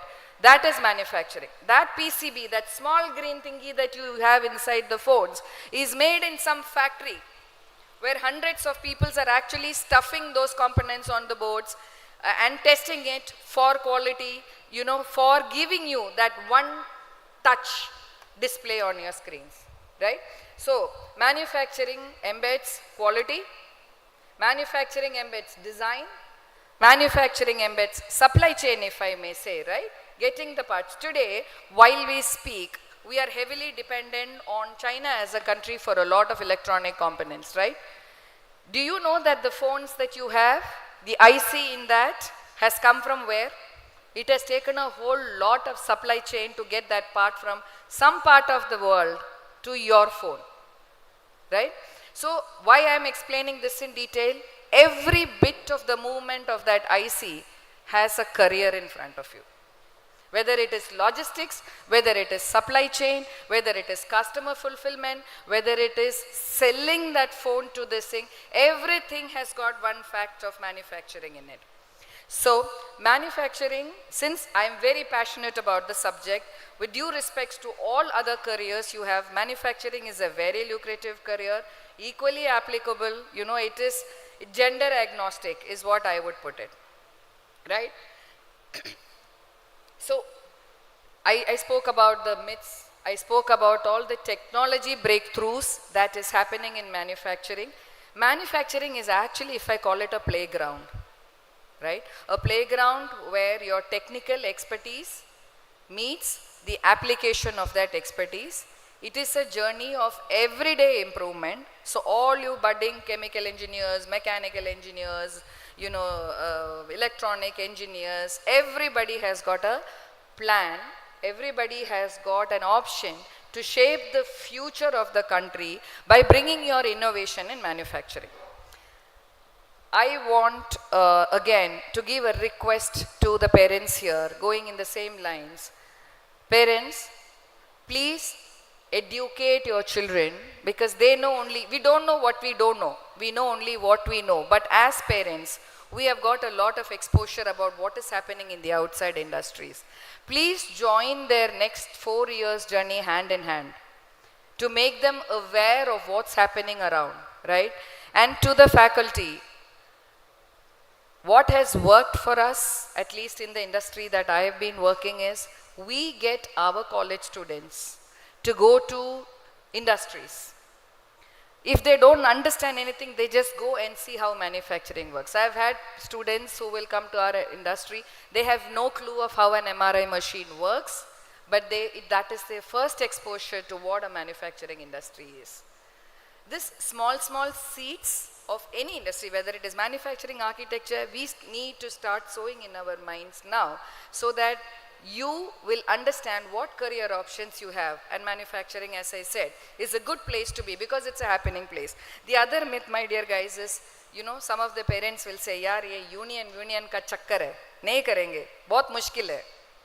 Today, I am a unionized workforce. I am happy, because it is not a hassle. It is something that gives us a learning day to day, right?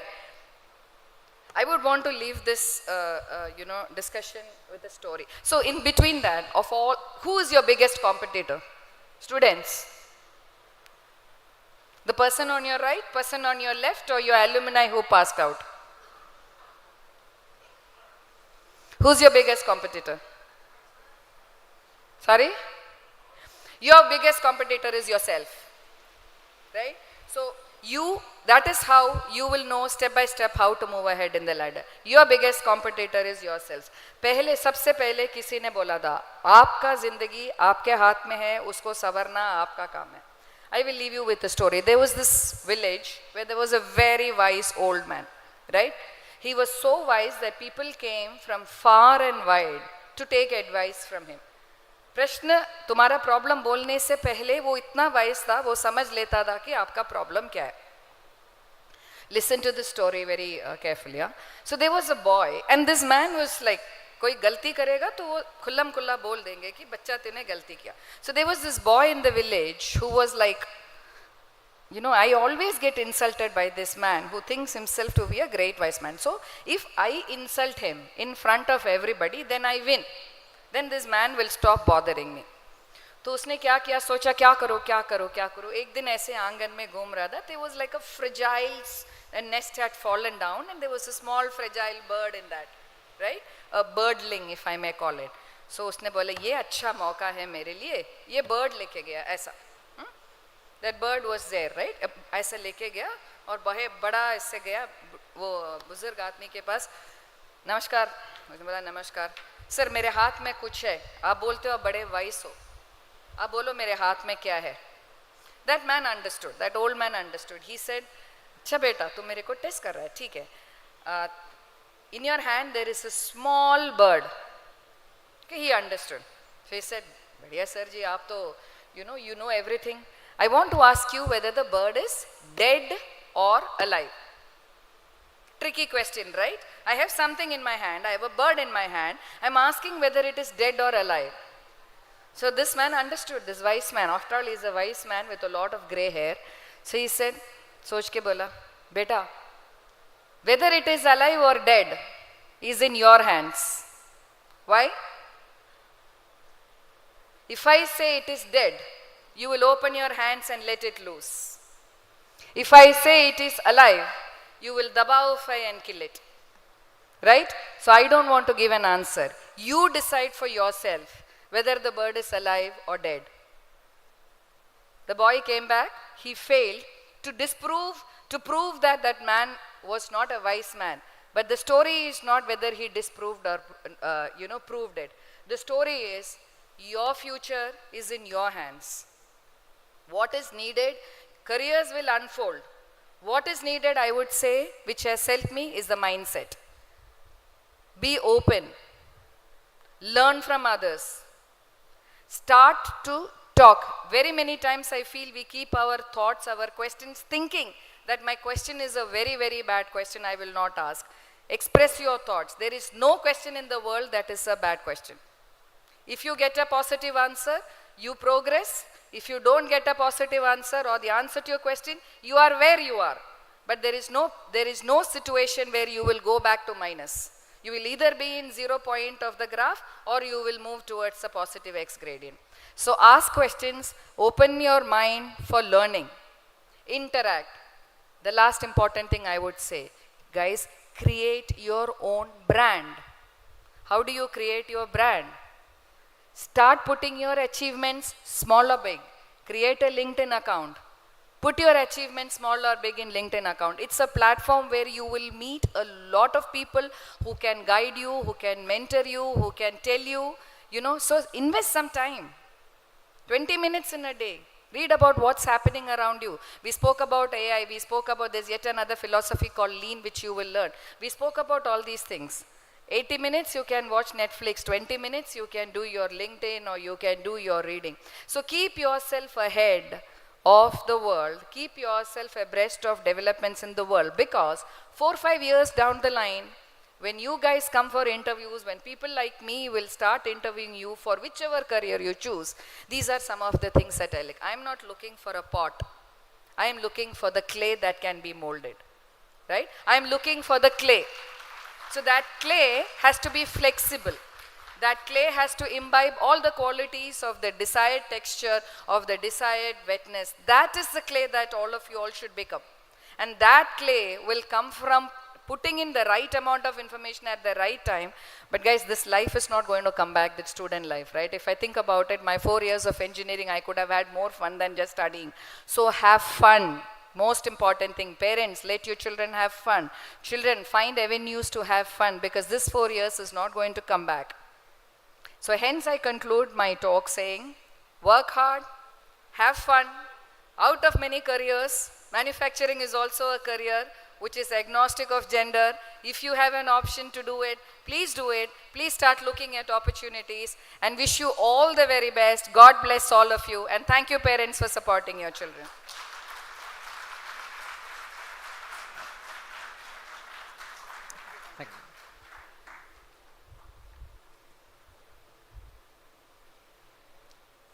Thank you, madam, for the wonderful talk. Just a small announcement. The parents, guardians accompanying our new students who are present in the canopy area may avail lunch facility on payment basis at the food court adjacent to convention center and lunch areas for day scholars. This announcement is strictly for the parents. So let us now proceed with the program. So we have now 2 special keynote addresses. So we are very pleased to present 2 insightful addresses on topics critical for today's learners and professionals. First, we have Dr. Rishi Mohan Bhatnagar, Chairman, IIT Future Tech Panel and Chairman, CII IoT Summit. I request sir to please come up on the stage. I also request Professor Dr. Radha Tamal Goswami, Pro Vice Chancellor, Adamas University, to join us for felicitating Dr. Rishi Mohan Bhatnagar on behalf of Rice Adamas Group and Adamas University.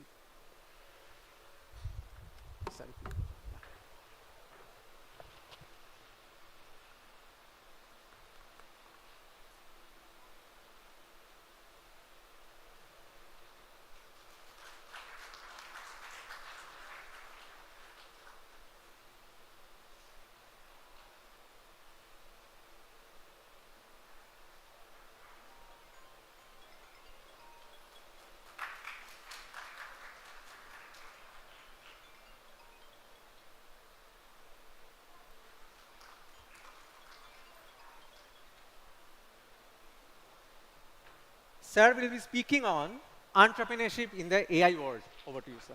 Yeah. So good afternoon, everybody. Good afternoon. Yeah. Yeah, ठीक है मेरे. Okay. So he's suggesting this will be better. So while the time is over, okay, the program was supposed to be scheduled till 1:10, and we are already at 1:10, but I have come all the way from Delhi to interact with all of you, so I'll take my time. Okay. So I'll try to finish it in 15 minutes. So I was the global head for digital business at Tech Mahindra. And Anand Mahindra was working on Reva car, E2O, the electric car, which he sells as an electric car, and I wanted to call it as a connected car. Because we had put 130 sensors in it. And we were just trying to say how I can call it a connected car. And Anand was insisting in that board meeting that no, I'm going to call it as a green car. And okay, the car was launched. And I just want to share this story because it will be a very different kind of thought to all of you. So 130 plus sensors, our electric car driving with a battery, and we are launching at India Gate in New Delhi. All the ministers and everybody was there, but during that time, the UPA government didn't give any excise duty. The cost of that car was 7.5 lakh rupee. A 7.5 lakh rupee can have only 3 people in it. It can drive only for 100 kilometers, and if you won't have a charging station, you will be in a trouble. Okay. So while it was a technology marvel, it was everything good, green, electric, but nobody was buying it. Okay. So we created a technology. We created a technology which was good for the country as environment. We created a technology which was latest with all mobile apps and everything working, but nobody was buying it. So we were sitting in the room and we were saying what to do. And we found that the battery of the car was the highest cost. So you pay for every time you go for a petrol and a diesel in your vehicle. So how can I provide a battery as a service and start charging my customers on a monthly basis? So the cost or the one-time cost of the car can become much cheaper, because at that time, WagonR was 3.5 lakh rupee. Okay. For a 3.5 lakh rupee car and comparing it to the 7.5 lakh rupee, how can I sell? With no infrastructure on electric vehicles available in the country. So we started giving that battery as a service, and every 5 years we'll replace it and we'll again start charging you for the battery. And now the car was selling. But then another problem happened, or another thing happened. One day in our call center, which was monitoring all the vehicles running in the country, I don't know how many of you have gone through a call center. There is a very clear-cut script in which the call center person will talk. But on the monitor, he could see that there's a car standing in Jaipur, where the car is not moving, but the tire is moving. Okay? So he could not understand how can there is possibility that the car is not moving, but the tire is moving. So he called up. And he said, ma'am, it looks something went wrong. Are you stuck? Can I be of any help to you? And the reality was that lady was driving that car, and that car's tire, back tire, was in a pit. So the tire was moving, but the car was not moving. And we could provide the support. What I just want to tell you, that technology is not the only thing. We need to think about how can we make that sellable and usable to the end customer. But in today's world, with the machines are talking to machines, and we are having a digital world, the next thing which is so good is the customer service. How will you be able to use this data coming from these machines and provide the customer service?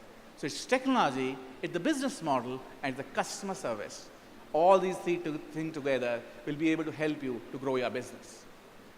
So I just want to tell Sandhya ji that I have 2 daughters, and my elder one is doing electronics and communication, and she didn't go for computers because she wants to go for manufacturing. And you know, my younger one is also planning. I have 2 daughters, and I know, you know, like you, when you were standing here, the light switched on. So you are the light bearer. In my house also, I have 2. So now I want to take you to a different kind of thought. The mankind arrived on this earth, as per the thoughts or as per the historians, is around 11,000 years back. How many years? 11,000 years back. But the first revolution, which is called the Industrial Revolution, happened in the early 1800s, that too in the Europe. So, and the second revolution, which was the communication, mobile and IT, internet, happened in 1990s. And the third revolution is when we are living now, when the machines are talking to machines, and we are having artificial intelligence, we are having different kind of data sets, and we are having so many robotics and many things. Now I tried to compare these three eras. So it took 11,000 years for the mankind to arrive, to come up with the first revolution. Now there is a possibility that you might start thinking that what is the difference between an invention and a revolution? Because fire happened, civilization started happening, wheels started happening, and I'm not calling them as revolution, but I will call them as inventions. When it's a revolution, three things happens. First, the technology changes and it creates the productivity improvement to the nth time. The second, there's a business model that gets changed, and the third, the society gets changed.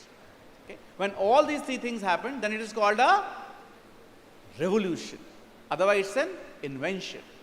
So the first revolution happened when the industry started happening in Europe. The second happened when the internet started coming, and the third, today, we are in the third revolution time when the machines have started talking to machines. Digital revolution. So it took 11,000 years for the first, but how many years for the second? How many years for the second? Less than 200 years. Correct? From 1800s, it was 1990s when the second revolution took place. But the third revolution took place in less than 20 years. So from 11,000 years, we reduced it to 200, and then we are talking about 20 years. How it can be possible?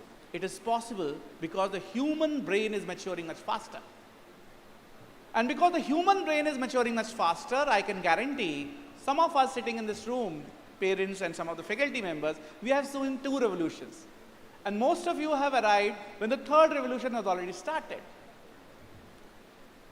There will be many more revolutions, and the pace of these revolutions will be much more. And who will bring these revolutions? People sitting in this room. They are the people who are going to bring those more revolutions. And they are the people, you are the people who will be transforming.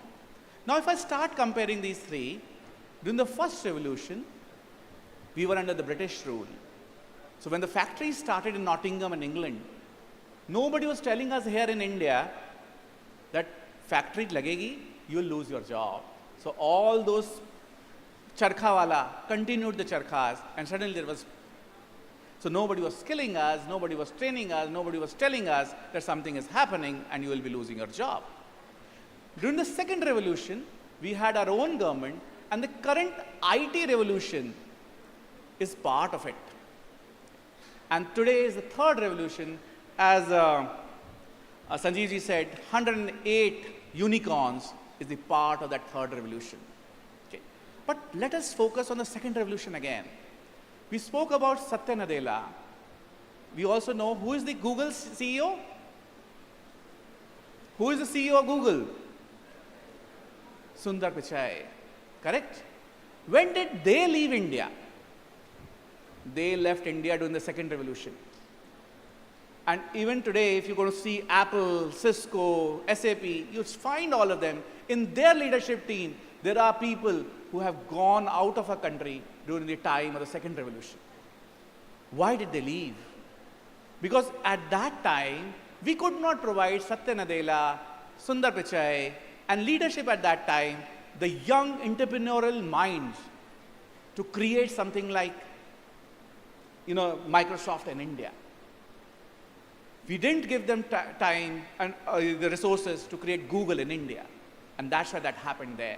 Today, the country is provided that ecosystem and those resources so that we can create these 108 unicorns in our country. So you are at a perfect time, okay, when you can do it. I just want to tell you one more thing before I go to my next topic, okay. You all have heard of Kargil war? Heard of? Say yes or no. How many soldiers, Indian soldiers died in that war? There were 543 Indian soldiers died on this war. And if you start thinking, why did they die? It was because the Pakistani soldiers has occupied the peaks. And we had to go and capture our peaks again. But I personally feel that's not true. It was not only Pakistan. Because during that time, the Prime Minister of India decided to give a call to the American president and ask him, what is the correct location of those Pakistani soldiers so that we can drop the bombs there? Because they were controlling the GPS, which is the positioning of those Pakistani soldiers. Okay? He refused to provide us the exact location of the Pakistani soldiers. And that was the reason why our people had to travel from a different route and 543 people killed. So second organization or second group which were responsible for that 543 people dying is the United States of America not providing us the GPS information about where the soldiers are. But there's a third group also. And I personally go and meet and touch feet of Infosys, Narayan Murthy ji and Azim Prem ji. We were developing GPS for them. Our Indian IT industry was developing GPS for them. And we didn't plan it to make it for ourselves. I wish we could have done it at that time for ourselves also. And we could have created Microsoft for ourselves, IBM's for ourselves, Accenture's for ourselves, Meta, Facebook, you name it. It's our people who are sitting there and making it. And we didn't do it. And that's the reason why I believe now you all have to start thinking in those lines. I give you another thought. The overall global spending in IT, because I am coming from the IT industry, is 8.2 trillion. How much? 8.2 trillion. You know how much is India exporting?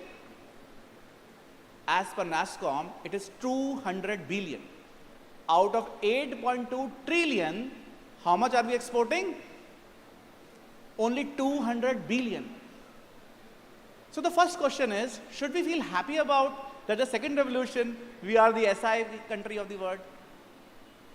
We are not. We are only making 200 billion out of the 8.2 trillion. So where does 8 trillion goes?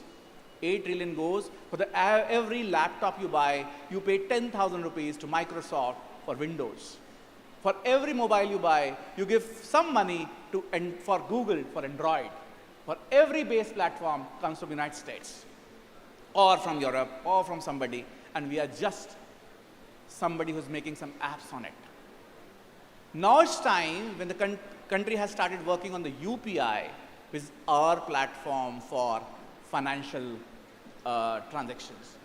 We have our own CoWIN kind of application. We have our own Aadhaar stack on which we are developing number of applications. That's how we are at a base level.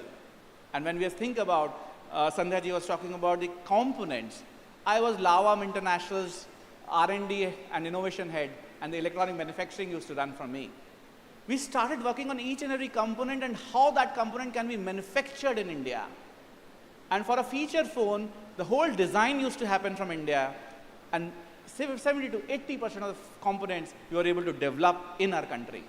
And that has to be the thought. Because if we want to become, third largest economy and grow further, we have to start thinking in terms of the base products and the base platform. And before that, it will not be possible for us.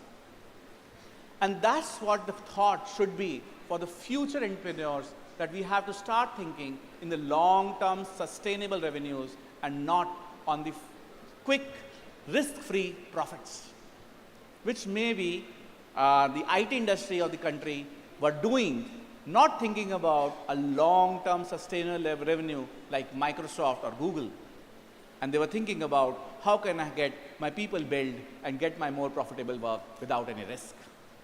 So that thought process needs to change, and that's why I'm telling it to people sitting in this room, that unless you'll start thinking in the long-term sustainable revenue, things will not change, and we will not be able to do the third largest economy or 30 trillion economy by 2030.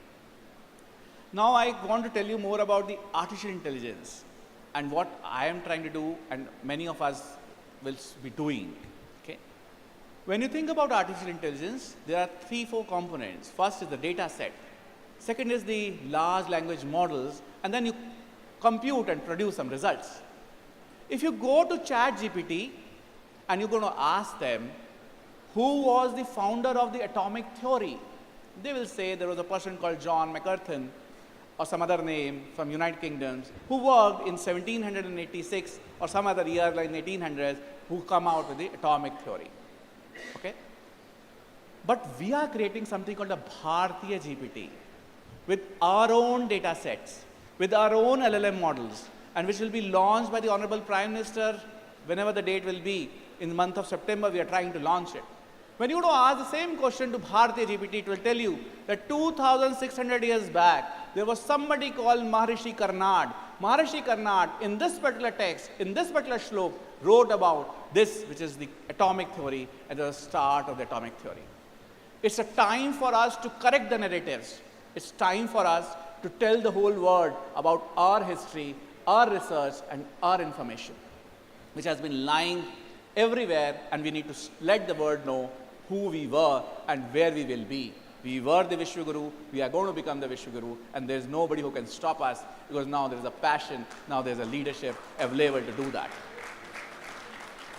And if you're going to ask DeepSeek, which is a Chinese LLM and data set, tell me more about Arunachal Pradesh. Okay? Do it, take it as an exercise. The answer will be, I am not allowed to speak about this. Okay? Because it's an Indian state and there is a conflict. Now we need to create all the correct data, and that's what we have to work on. The last section of mine is more to you all to start thinking in something very different. Assuming you all have heard about our history book called Ramayana, and I'm not going to call it a mythology because it's not a myth. It's a history. And if you're all going to start thinking about Ramayana, and I'll ask and start asking questions on Ramayana, and then you'll start answering them. So Sita, staying in Ravan's Ashok Vatika, was she changing clothes? And if she was changing clothes, was she getting it from Ravan? She was in a human body. She was a lady. She was captured, and she was not packing her clothes while she was abducted. Correct? So was she changing her clothes while in the Ashok Vatika of Ravan? If answer is yes, then the answer has to be, where was she getting it from? Sahi question. The answer is, she was not taking clothes from Ravan.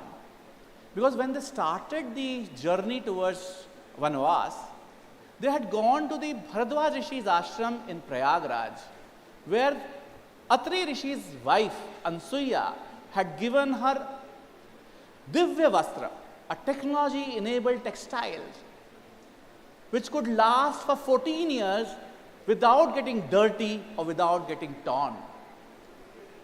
So Sita ji was wearing a textile which was technology-wise could last for 14 years without getting dirty and without getting broken or torn. Technology was that advanced. Today's textile technology is only for 10 days. If you go to Everest and you are going for a mountaineering, you have to start thinking, kitne kapde leke jaun? Then you are going to buy a special cloth which can last for 10 days without getting dirty. At that time, the technology was so advanced that it was 14 years. We need to start learning from our history. The Pushpak Viman, it was a driverless vehicle with the GPS control so strong that the person sitting on the passenger seat can say in the month. It was a man-machine communication. The GPS system was so strong. It was a driverless vehicle. It used to stand like against the gravity and used to move straight. The aviation industry was so strong at that time. We did a research. There were 158 different weapons that were identified in Ramayana. And we sat with DRDO, we sat with Army, Navy and Air Force and decided to review each and every one. okay, this one was there, this is how it was used, this is what was the impact, you will be surprised 152 exist today. There are 3 on which the research is happening, and there are 2 on 3 there is not even a discussion started. So the weapon system was extremely strong at the time of Ramayana. So start thinking in those lines, and I feel, if somebody can start thinking that the time of Mahabharata and Ramayana, what was West Bengal? What is the culture here? How the people used to live? What was the level of, technology? Everything was here at that time. Try to find it out. It will be a good exercise, and you will be very happy to see that we were far ahead at that time than what we are today, and we have a lot of things to learn in each and every field. Last thing before I leave, because I know there is a time, and have you all heard of Mahabharata? Correct? How many were Pandavas? How many were Pandavas? 5. Okay? And how many were Kauravas? 100. Among Pandavas, Yudhishthira was the eldest, and Nakul Sahadev were the youngest among all these 105. All these 105 were used to studying in the same class with the same teacher. And their teacher name was Dronacharya. Correct? And throughout, it was not that the first class will be this teacher, second class will be this teacher, physics teacher will be different, the maths teacher will be different. No. All 105 were studying in the same class with the same teacher throughout their session. Correct? That means that age was not a criteria. That means subject was not a criteria. The assessment techniques were different, and the role of teacher and the Guruji was to identify the capability and the quality of the student. This education was student-centric. And to make Bhim a Gadadhari and a cook, make Arjun a bow and arrow and a Sangeetkar, and make Yudhishthir a Bhala Chalane Wala and a Rajnitigya, a politician.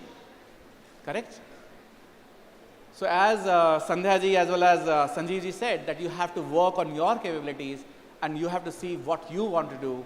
It's time, because the NEP and your institution has already started developing on these facts. I'm sure it will be a good fun for all of you. Thank you very much.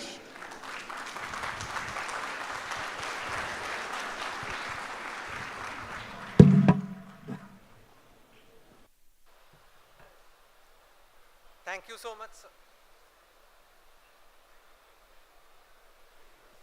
Thank you so much, sir.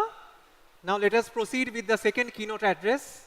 Now we have Mr. Shomna Chatterjee, Senior Vice President, Innovation, Strategy and Corporate Relations, Adamas University. Sir will be speaking on the value of continuous and lifelong learning. Sir, please.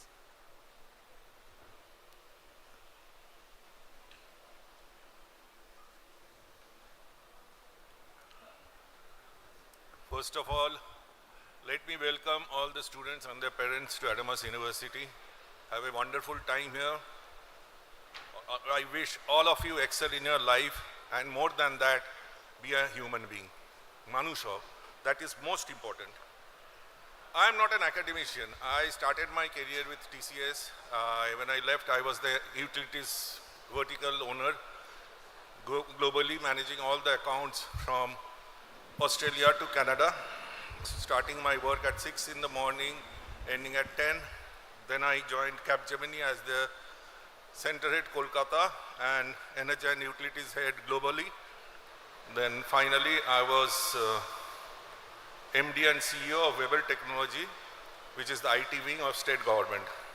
Now, because I am not an academician, I take a liberty to say something which academicians will not say, and pardon me for that. The statement that I'll start with, actually the statement which was made by Richard Feynman was very nasty. You can Google it and find. I will tell you that you can have a degree, but you can be misfit for the industry. And in next 3 minutes, I'll try to explain why so. In our time, when we graduated, life was easy. You become an engineer, doctor. This is for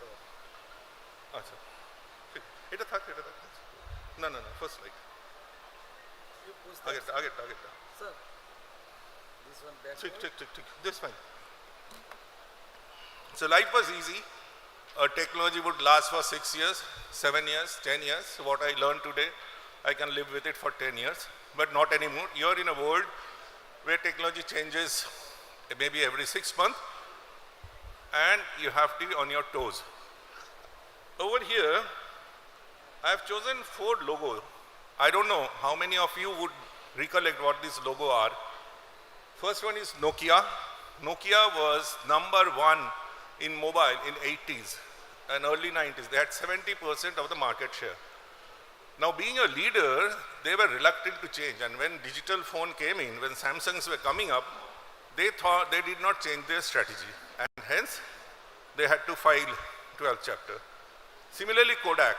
In earlier days, Kodak used to manufacture everything: paper, film, photograph, printing, even camera.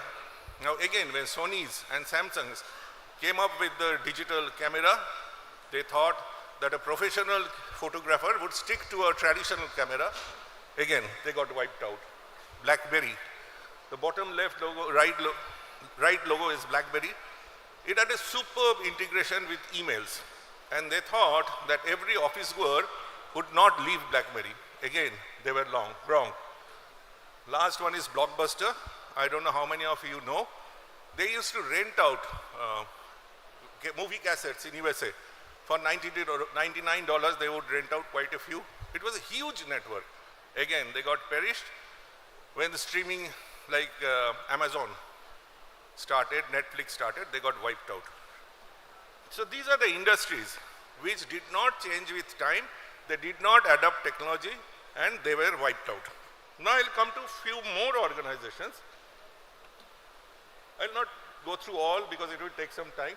The one in the middle, Samsung. Samsung, we know, is famous for TV, mobile phone. Does anybody know what was the initial business of Samsung? In 1934, Samsung started with dry fish selling in Korea. Now with the time, think about dry fish selling, and they are probably #1. Apple, they started with laptops. Now they have got into our house, they have got into our mind, they have iTunes, they have iPods, iPhones, so they have created a customer network from where you cannot escape. So these are strategies. Two things have influenced. One is technology change and customer mindset. So they have influenced customer mindset. So today we are so eager to buy a new phone because they come with added feature. And this is all marketing strategy. So two things, technology and customer centricity. Now I'll leave this. I'll just close by saying that out of the 2 slides that I said, which type of organization you want to be. In the first type of organization, if you be and you change with time, don't change with time, you perish. Second, these are the organizations. Tata, they started with the cotton industry. Today, they are one of the biggest conglomerate. We want to be like this, who changed with time. In university, and Adamas University will teach you the fundamentals. We'll teach you the tools and technology. We'll teach you how it is applied in the industry. But when you graduate, when you step into your professional life, this fundamental knowledge that you gather from Adamas University, the tools and technology that you gather from studying here, will help you to adjust and survive in an industry. But how will you do that? One is continuous learning. If you don't learn 6 months, 1 year, you are obsolete. Second is you have to continuously reinvent yourself. I can learn, but if I don't reinvent myself, I'll be lost. And third and last, never give up. Again, I end by saying, welcome to Adamas, have a fantastic time, Manush hao, bhalo karo, or always learn that you can have a degree, but you may not be fit for the industry until and unless you continuously change, you continuously renovate yourself, reinvent yourself, and you continuously keep yourself updated with the technology. Have a wonderful stay here in Adamas. Thank you.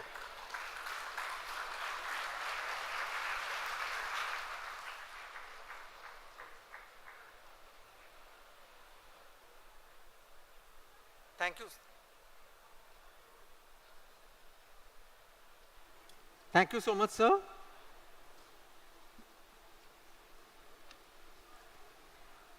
Now we move on to a series of thematic presentations by our university leadership. These sessions reflect the institution's efforts in research, student development, and global engagement. At the beginning, we have Professor Dr. Radha Tomal Goswami, Pro Vice Chancellor, Startup, Innovation and Incubation with us. He will be sharing highlights of research and innovation ecosystem at Adamas University. Over to you, sir. Hello. I know we are already running short of time and you are also becoming impatient at times. So I'll quickly, even when our school orientation will start, if I left out with any of my lectures, then I'll definitely I'll address you. But let me say some few things. So first of all, welcome to all of you. First of all, Honorable Chancellor, Honorable Vice Chancellor and other dignitaries, some of them has left. And on behalf of the Adamas fraternity, I welcome you all, the students, parents and everyone. Now, as the Pro Vice Chancellor, as Sudipta has said, the Startup Innovation Incubation as well as the looking after the School of Engineering and Technology of Adamas University, I consider it is a great privilege to address you all. Now, from the morning you have listened to some of the best speakers on different aspects of what their success story and other things. But nowadays success depends on what you are reaping now. During your 4 years of journey, you have to create your own job. For the creation of own job, you need to learn certain things. That is called the out of box. One is the innovation part. Innovation matters and innovation is not a buzzword. So what is it? It is a mindset. You have to generate the mindset. You have to cultivate the mindset towards the future, and you can become a future innovator, entrepreneur and the change makers. Because the world outside this campus is not just looking for your graduation degree, is looking for the thinkers, doers and the dreamers. Now nowadays you are very much familiar with the word startups. Startups cannot be created like this. So it is created there is a kind of a chain action, that is from ideas to impact. And today's startups are no longer just about the profit. Some of the greatest startups, you are all familiar with Google, then Facebook, Ola, you are all familiar with this one. Rapido also, Rapido bike. Here in Calcutta, Wow Momo, that is also one of the biggest startup. Byju's is also, and that has not been born in university, were born in university, and from the university they have started. And we call it as a startup. Now what we can offer to you as an innovation and incubation ecosystem, we have the IIC cell, that is called the Innovation and the Entrepreneurship Cell. Pre-incubation, incubation, you can create your incubation. May not you can relate directly now, but you just keep these things in your mind, this word. Then startup, boot camps, hackathon, these all we can arrange. Faculty mentors, faculty member from inside the campus, even the biggest startup can also address you. Then collaboration is the key value, key things. Remember, innovation is a team sport. So collaborative with peers across discipline is very much required. So this is called the new era of learning. Our higher education, however, today is undergoing a transformative shift. Not only your bookish knowledge is very much important, your graduation degree is important, your result is important, but this transformation, to make this transformational shift, it is no longer confined to textbook and examination, what I said. And in AU, that is in Adamas University, we embrace a broader vision, one that places creativity, critical thinking and real world. Then we have the innovation and incubation. So these particular centers provide mentorship from expert to entrepreneur. Even if you do not become an entrepreneur, you can become an entrepreneur. Access to prototype labs, you can create your prototype. Think and create prototype. Don't be afraid of failure. Create idea, protect your idea. Guidance on patenting and intellectual property, opportunities and other. For the entrepreneurship, you have to go from vision to venture, create this entrepreneurship research. That is another beautiful and the most important part of Adamas University. We have one of the best research center over here, and you can talk to your, connect with your mentor or the teacher. Whatever they are doing the research, that need to go into your curriculum and you can start working with them. So we have huge number of publication like 3,500 plus. Then your project, we have different funding projects. So with the closing, let me have the closing remarks. Dear students, as you begin your journey with us, know that you are not just here to take exams and earn degrees. You are here to create, innovate and lead. You can be a good leader. In the morning session, you listen to the expert. They said they are now the leader, but they have come from a very chronological order in different ups and downs they have passed through. The future belongs to those who can imagine it and build it, and you can be one. Welcome to this our university, where every idea is valued, every experiment is encouraged, and every student is empowered to make a difference. After my talk, one of the leader in this entrepreneurship from our university will be delivering a lecture, and you can relate these things. So thank you. I look forward to seeing you and next innovation fair with your first prototype. Prototype can be a failure, but don't be afraid of it. Thank you. Thank you, sir. So now we have, as sir have said, we have Dr. Shaptoshi Chatterjee, Associate Director, Incubation, Chief Coordinator, EUva Center, supported by BIRAC, Government of India, with us. Sir will be speaking on the innovation approach of the university. Over to you, sir.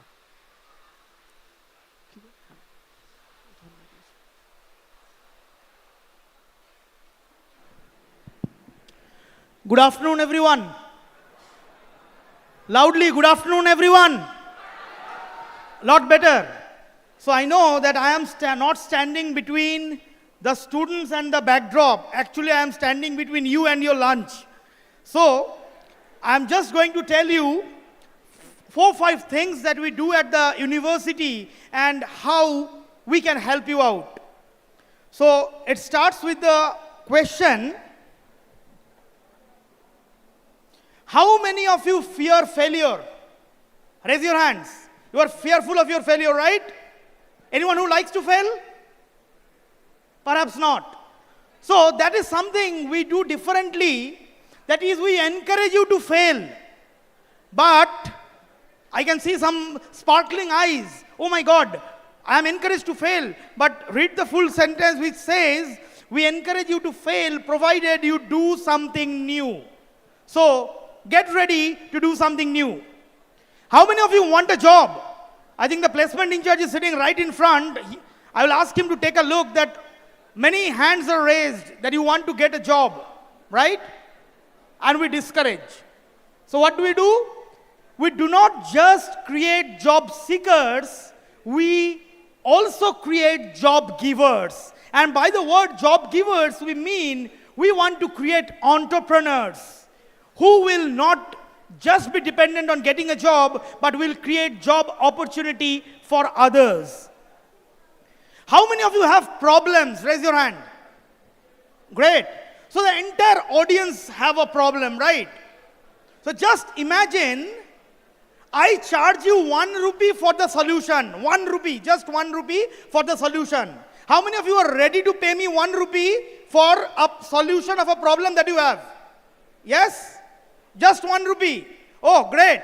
So by the time I go out of this auditorium, I am richer by 100 or maybe 800 rupees. And you know, if everyone in the world has a problem and you can solve the problem and you are not greedy as me, not seeking 1 rupee for the solution, even if you charge 10 paise per solution, you are as richer as Elon Musk. So that is how we do not see problem as you normally see. So what's written in the board? What can you see? Problem? No, my dear, we see profit in problem. We see profit coming out of problem because when you solve a problem, the world is ready to pay you, and that's what is an entrepreneurial mindset, not just becoming a business person. You have already been told that the world is very competitive. You have to become first, you have to get good marks, you have to be better than someone else. But we think a little different. We feel that the world is collaborative. There is enough of people coming together to help you, and already my previous speakers have said that you are in the right junction. The most opportunity is awaiting for your at your doorstep, because it's a collaborative world. And with this, I introduce the innovation and entrepreneurship at the university, where we urge you to think differently, where we urge you to come up with problems. So whenever you have an idea in your mind, maybe while having a tea in the cafeteria, when you go to a teacher, they might say that don't follow these things, go and read, get good marks. Please come to us, we are there to help you to find a solution to the problem. And we won't find the solution, we want you to find the solution for the world. And that's what we do. At the university, we started in 2020 this innovation, and we created the institution's Innovation Council, followed by the Industry Academia Collaboration Center. The EUVA Center, which I head, is one of the 10 centers in the country, and the only one in eastern part of India and in West Bengal. So obviously, it's a question in your mind that when I want to innovate, when I think of an idea and want to implement, what is that which stops you? What stops you? First, it's the money. Who will sponsor that idea conversion into a prototype or a product? We support you with the funding. We support you with the mentorship. We support you with all the access to labs, so that whatever idea that you are nurturing at your mind has to be translated into a product, and only then that will go to the society and you can solve some pertinent problems of the world. And these are the ecosystem that we have developed at the university. And I must thank the not only the university authorities, I must thank the Ministry of Education, Government of India, Bosch, BIRAC, Government of India Enterprise, MSME Government of India, Government of West Bengal, and other entities who have been constantly supporting us in our initiative to nurture the young minds. We focus on capacity building, infrastructure, collaboration, funding, and fundraising. And till that, we have created more than 15 entrepreneurs from the campus. So please give a big round of applause to your seniors who have created a startup, who have dared to become an entrepreneur, not just a job seeker. And in our effort, a lot of innovations have come up across the university, especially from the engineering branches. And we wish that tomorrow when you go to a market, you will see a product which is prepared by your senior and sold, and they are not doing it voluntarily. They are earning profit and creating a career out of it. There are a lot of startups, as you can see, BioAxure, TherapyU, Avionics, Proteinex. These are not just names. I know that these are not that popular names that you know everyone, but tomorrow I can confidently say that these companies will be there in the market. They have already started their journey. So you start daring and believing in yourself so that you can become an entrepreneur. Our students have been the recipient of the Smart India Hackathon Champion in the last 2 sessions, which is attended by 55,000 competitors in the entire country. And Adamas University team has emerged champion in 2023 and 2024, and a very proud moment for all of us. These are great collaborations that we have. And finally, I would like to say, we do a lot of events, a lot of activities, not just to imbibe the spirit of entrepreneurship in you, just to make you understand that it's not just the knowledge that will make successful. It is not the skill that will make you successful. Can you imbibe your knowledge and skill? Can you combine them, amalgamate them, and solve some pertinent problem in the world? If you can do it, success will be at your doorstep. And with this, I thank you all for your patient hearing. This is my team, and we sit in the 3rd floor of the Registrar Office building. We are eagerly looking forward to meet you, to speak to you on your idea and help you and mentor you so that you become an innovator, you become an entrepreneur. And let us join together to make India self-reliant, make us proud, make university proud, and solve some of the great problems of the world from India. Thank you very much.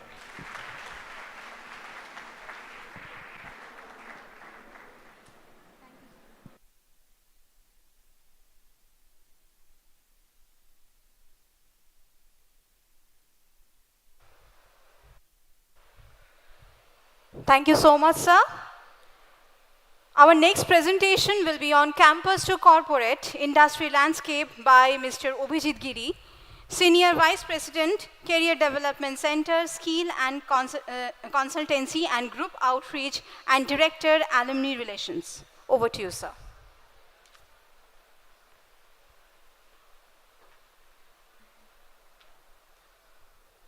Thank you so much.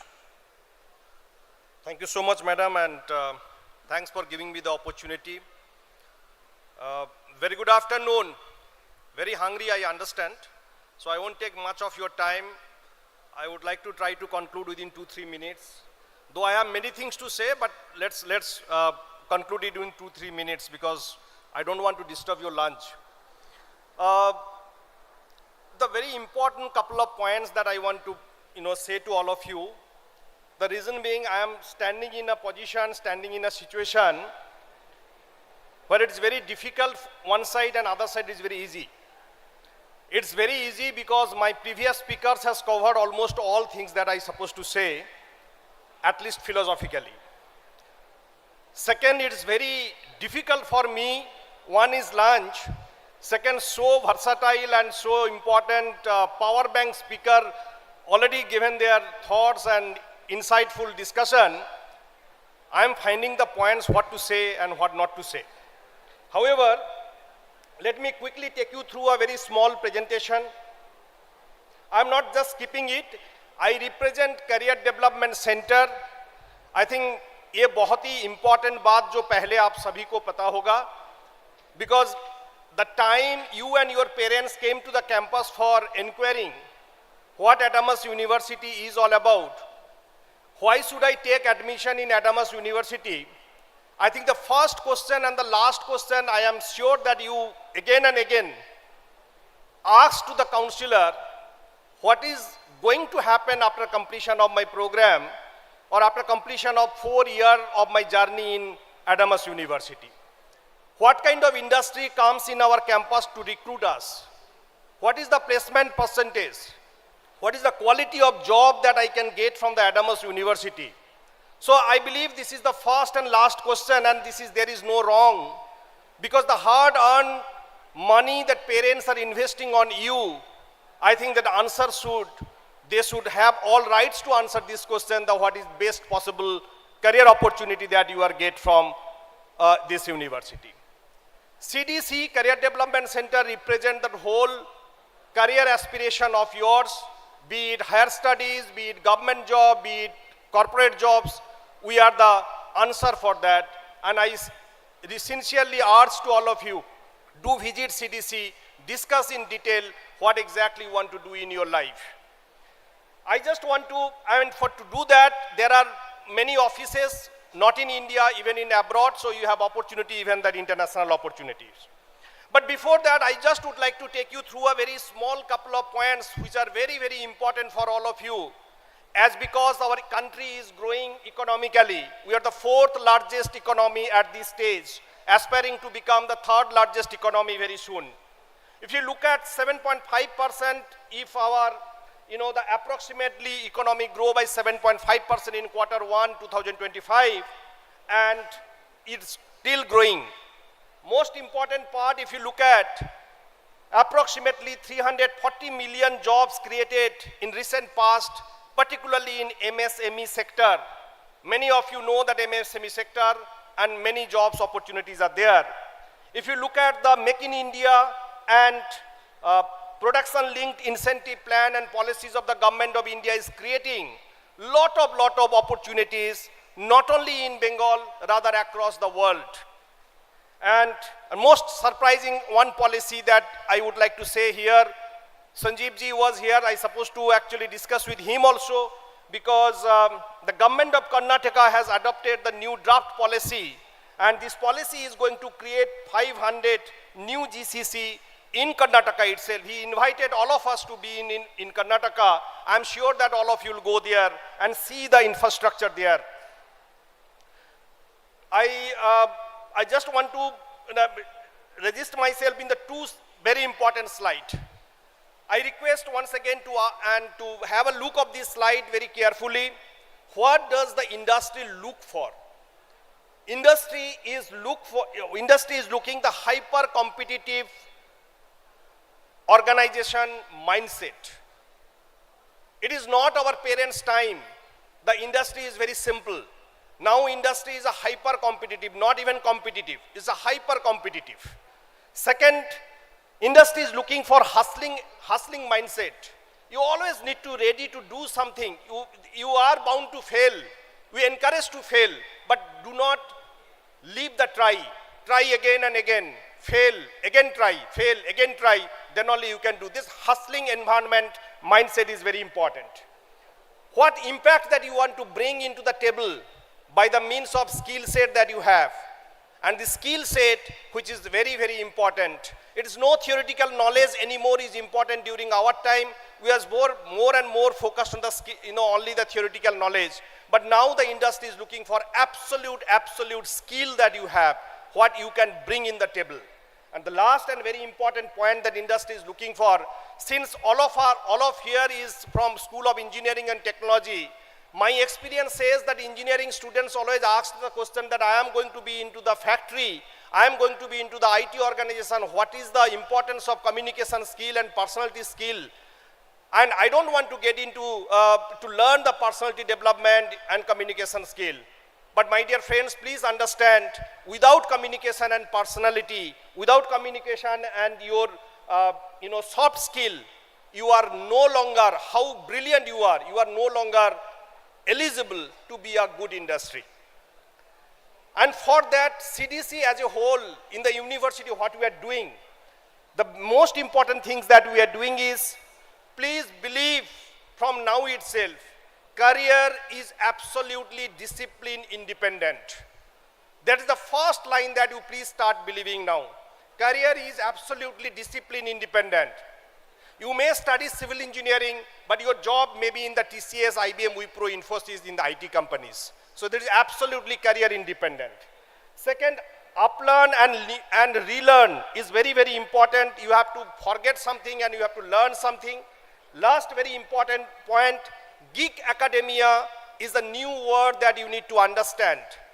I am studying computer science engineering doesn't mean that I no need to study law. I am studying mechanical engineering doesn't mean that I no need to study history, political science. Please focus on that geek academia as well. And you have to apply. By doing so, we have achieved many of the milestones. I don't want to put much of time. Highest 1 crore salary that we have achieved. Many of your previous year students have achieved milestone. And these are the statistics you will get to know at any moment of time. I'm just not but you have to aspire to be part of this kind of organizational world. Those who are continuously and year on year visiting us, recruiting students from us, you have to aspire, you have to dream to be part of this kind of world. With this note, I would once again welcome all of you in the world of academia in Adamas University. Thanks to you and thank you, your parents, for choosing Adamas University is the academic partner for your next academic journey. Once again, thank you so much and wish you all the best. Thank you.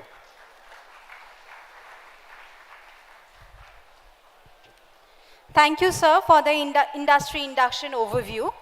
May I now request Mr. Abdul Majid, Director, RISE IAS Initiative, to share the vision and structure of the initiative of UPSC and IAS coaching in Adamas University. Good afternoon, dignitaries, parents, my dear friends. I am S.M. Majid, Director, RISE IAS and ex-course director, Bajiram and Ravi IAS Academy, New Delhi. I am very happy to announce that Adamas University, we have introduced IAS minor credit course. So if you are dreaming to become an IAS or IPS officer, along with your graduation, you can also prepare for the civil services examination. And it is better to start early because we have Shruti Sharma, then Tina Dabi. Along with their graduation, they started their preparation and they got selected and got All India rank 1. So that facility is available right now in Adamas University. All the faculties, everything will be from Delhi, and all the Delhi things you are going to get in Adamas University. So all the details have been mentioned and it is given in these brochures. I hope all of you have these brochures, and the faculty details are also given in that brochures. Phone number is also given in the brochures. I am not going to much of your time, and if you have any query, you can call that number and we will definitely help you. Thank you so much. Thank you.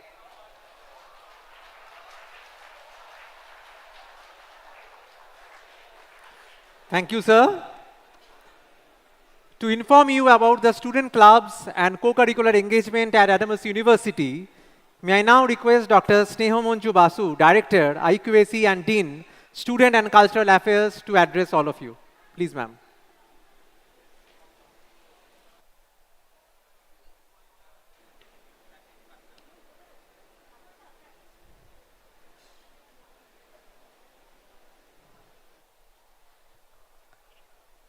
A very good afternoon to everybody present here today.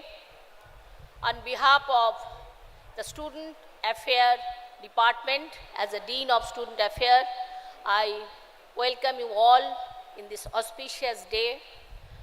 Honorable Chancellor Sir, Honorable Vice Chancellor Sir, honorable dignitaries today, all my esteemed colleagues, the parents of the newly admitted students, and my dear students. I know that you are waiting for a long time here, so I will not extend my lecture today.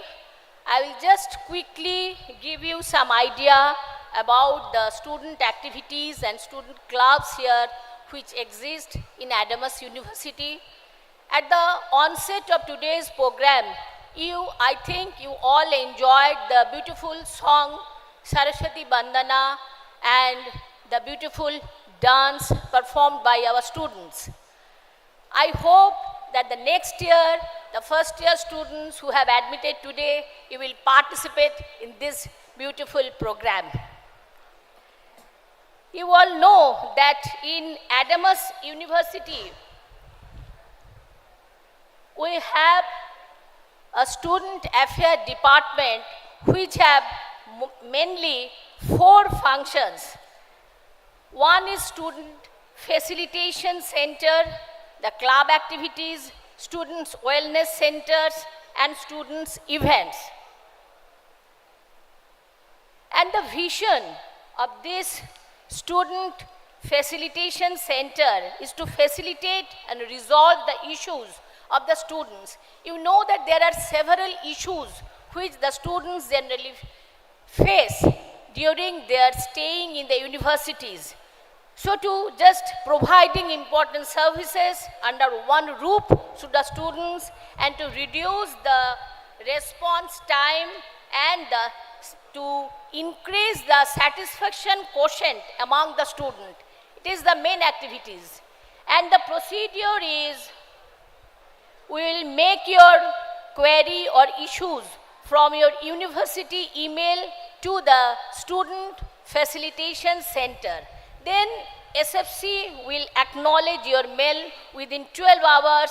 Then SFC will reply back with the solutions of your query and issue to the university email ID within 2 working days. Then there are some touching points. We have connections with Registrar's Office, with General Administration, with CDC, with IT and other office. So you can solve all your problems there. Now I will quickly give you an idea about the 16 clubs which exist in the university. You have Kotha Collage Club, the faculty coordinator of Kotha Collage Club is Dr. Sriparna Roy and Dr. Brototi Chakraborty. You can learn recitation, anchoring, script writing, voice modulation, creativity, teamwork, and feeling there. Then you have Litwich Club. The faculty coordinator is Dr. Shamhita Sanhal. This club is dedicated to readers and writers, book reading, literary discourses, creative writing, and other interesting ventures. Then you have Musicorum Club. The faculty coordinator is Dr. Shupotim Kormokar. This club encourages the love for music. Then you have Jhonkar Dance Club. The faculty coordinators are Dr. Kosturi Mukherjee, Ms. Shayani Chakraborty and Ms. Kaushani Roy. This club encourages you the love for dance. The different dance events are performed through this club. Then you have Biotechnology Club. Faculty coordinator are Dr. Manoj Singh, who shared the interest in life science and biotechnology. Then you have Empathy Club. Faculty coordinator is Ms. Annesha Guho. This club is dedicated to different social activities, waste recycling activities and other activities also. Then you have Kishawala Club, Film Club and Drama Club. The faculty coordinator is Mr. Nishargo Chand. Then you have Shai Coder Club. Faculty coordinators are Mr. Shayantan Singharoy and Mr. Ongshuman Bilas Thakur. This club is managed by Computer Science and Engineering Department. Then you have Entrepreneurship Club. Faculty coordinator are Mrs. Chudipa Chakraborty and Mr. Bidhan Ghosh. The key program features of these clubs are networking and mentoring and idea validation and different other activities also. Then you have robotics and artificial intelligence clubs. Faculty coordinator are Ms. Rupanita Mohapatro. This club helps in designing and developing robotics and other activities also. You have CrossFit Club. Faculty coordinator is Ms. Monisha Nath, which encourages sports and other physical fitness. Then you have Nature Nurtures Club. Faculty coordinator is Ms. Aditi Ghosh Hajra. This club connected with nature and caring for the planet and fostering eco-conscious minds for a sustainable future. Then you have Trankitic, the Fashion, Photography and Art Club. Faculty coordinator is Mr. Arnob Basu, who this club encourages in fashion awareness, beauty and fitness. Then you have Sports Club. Faculty coordinators are Mr. Shubhashish Chakraborty, Mr. Shambaran Saha. These clubs encourage in sports, physical fitness, health, well-being, nutrition and diet. Then you have Junk Innovation Club. Faculty coordinators are Mr. Muhammad Zubair and Dr. Hashim Ali Khan. This club encourages in reuse and recycling skills. Then you have Electoral Literacy Club. Faculty coordinators are Dr. Ananya Bose, these clubs empowers young minds through electoral awareness. Beside those clubs, we have a very strong NSS unit. This NSS unit actively engages students in various community services, and this NSS unit is registered under Government of India's Unnat Bharat Abhijan and is dedicated to the development of 6 adapted villages through continuous outreaching efforts. Now I should say a few words about the anti-ragging campaign. The students, you should be always aware of the thing that ragging is strictly prohibited in all the educational institutions. And let me remind you that ragging is a criminal offense, so as a fresher, you are no obligation to tolerate ragging in any form, not even in the guise of fun. So with the few words, I once again congratulate all the freshers for choosing Adamas University as the launchpad for their academic and professional journey. Thank you once again and best wishes.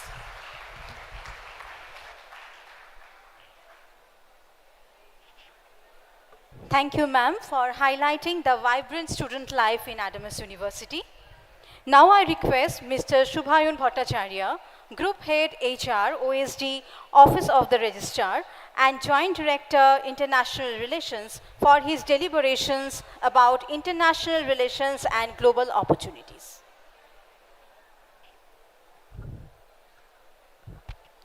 Thank you.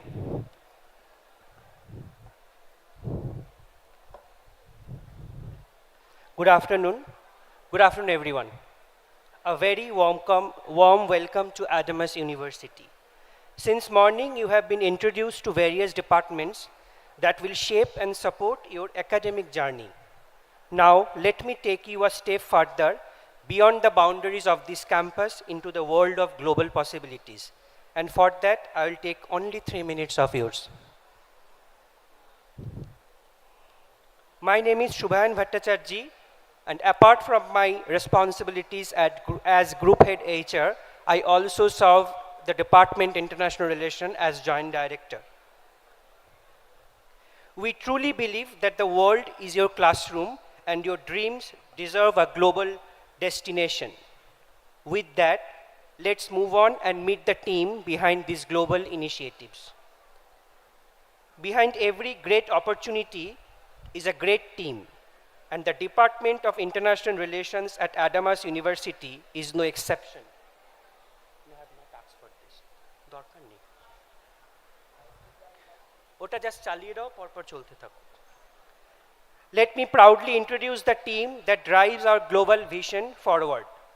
Mrs. Runki Basu, Head of the Department, Professor Dr. Shauli Mukherjee, our inspiring Dean, myself, Shubhayan, serving as Joint Director and deeply involved as the case strategist behind many of our international initiatives, Mr. Souvik Sen, our Vice President, ensuring operational efficiency across all partnerships she is based in UK, Dr. Paroma Kundu, Assistant Director, Managing Student Supports and Mobility Programs, Neha Sarkar, our Executive, who coordinates the core administrative efforts. Together, we ensure that our journey from Adamas to the world is guided, supported, and filled with meaningful opportunities. We are proud to say that Adamas is globally connected with over 110 MOUs signed with reputed international universities and institutions. Your opportunities don't end here, they start here. Whether it's Europe, Asia, or North America, we have collaboration that span continents. So what do we do actually in the International Relations Department? We serve as your gateway to global experience, helping you study, travel, and grow across the international borders. Our offering includes one-semester study abroad programs where you get the opportunity to spend a full academic semester at one of our partner universities abroad. You attend regular classes, earn credits that are fully transferable to Adamas University, and most importantly, immerse yourself in a new culture and learning environment.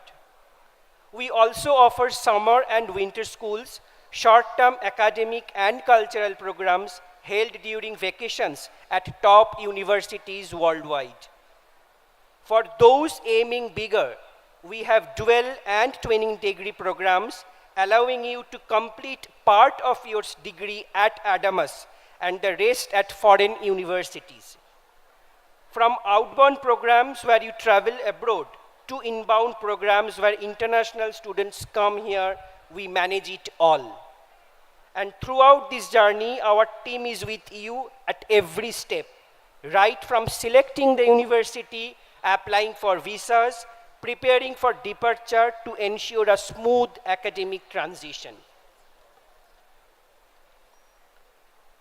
And with this, thank you for your time and attention.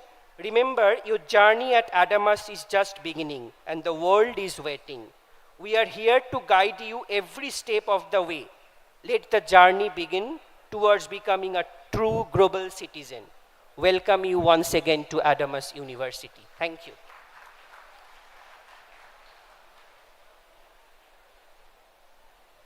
Thank you, sir.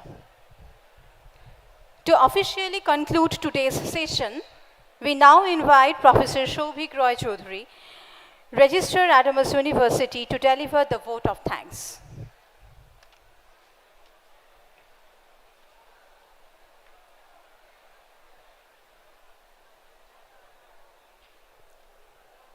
A very good afternoon to one and all. I believe the crowd out here and outside are a bit relieved that I am going to be the last speaker and to propose the formal vote of thanks.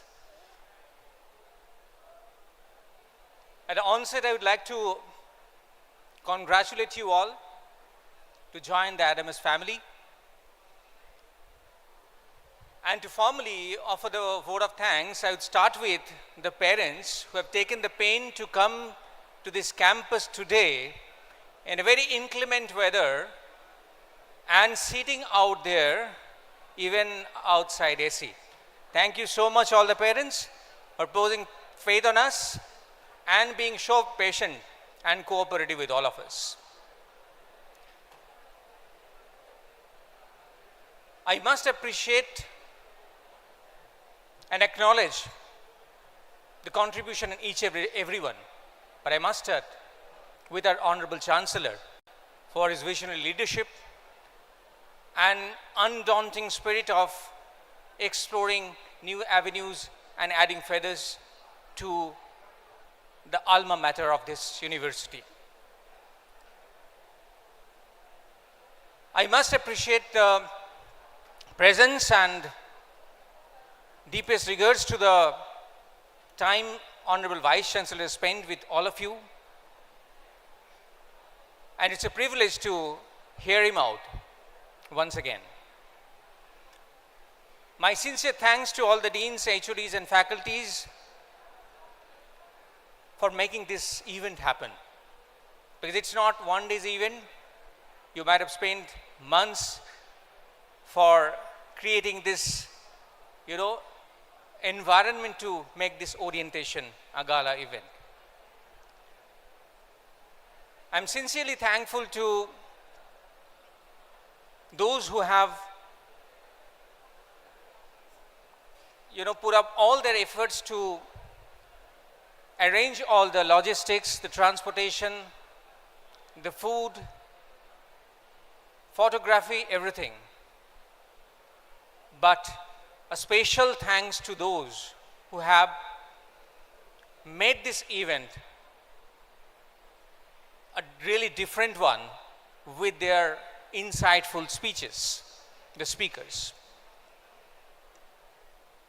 I must apologize for taking approximately an hour more than the scheduled time, but I believe you all would agree that listening to the speakers is worthy. And these are going to shape up your life for the entire future. So spending 1 hour is not that much costly. So I believe everybody would bear with this, and you have been able to grab as much as you can. Dear students, I'm thankful to you all because of your patience, even being a member of this next generation. But I firmly believe that even if you're a little impatient, but you can absorb multiple things at the same time, which you could not. So with all these deliberations, you might have acquainted as many things as suitable for you, and you would scrap those things which are not relevant to you. While you move out of this room, I believe that you would retain something which is definitely going to shape up your life. And you are mostly acquainted with the university things which we are going to offer to you. In addition to academics, please explore all these. And I urge upon you to explore each and every avenue possible and choose the right one which is apt for you. And to conclude the session, I must mention that this entire day's spending is going to ignite your inner abilities to go to a certain level which everybody who are present today would be feeling proud about. So once again, thank you to each and everyone, even if I haven't mentioned anyone. So everyone, thanks a lot. And enjoy your days coming and have fun and do good to your future. Thank you. Thank you, sir. With this, we conclude the day two of AUIgnite Diksharam 2025. We sincerely thank all our distinguished guests, speakers, parents, students, university officials, faculty members, and members of the organizing team for contributing to yet another impactful day of AUIgnite 2025. We request the students to wait a bit for some instructions. The parents, guardians accompanying our new students present in the canopy area may avail lunch facility on payment basis in the designated areas. For students, the day scholars can avail lunch facility at the designated areas.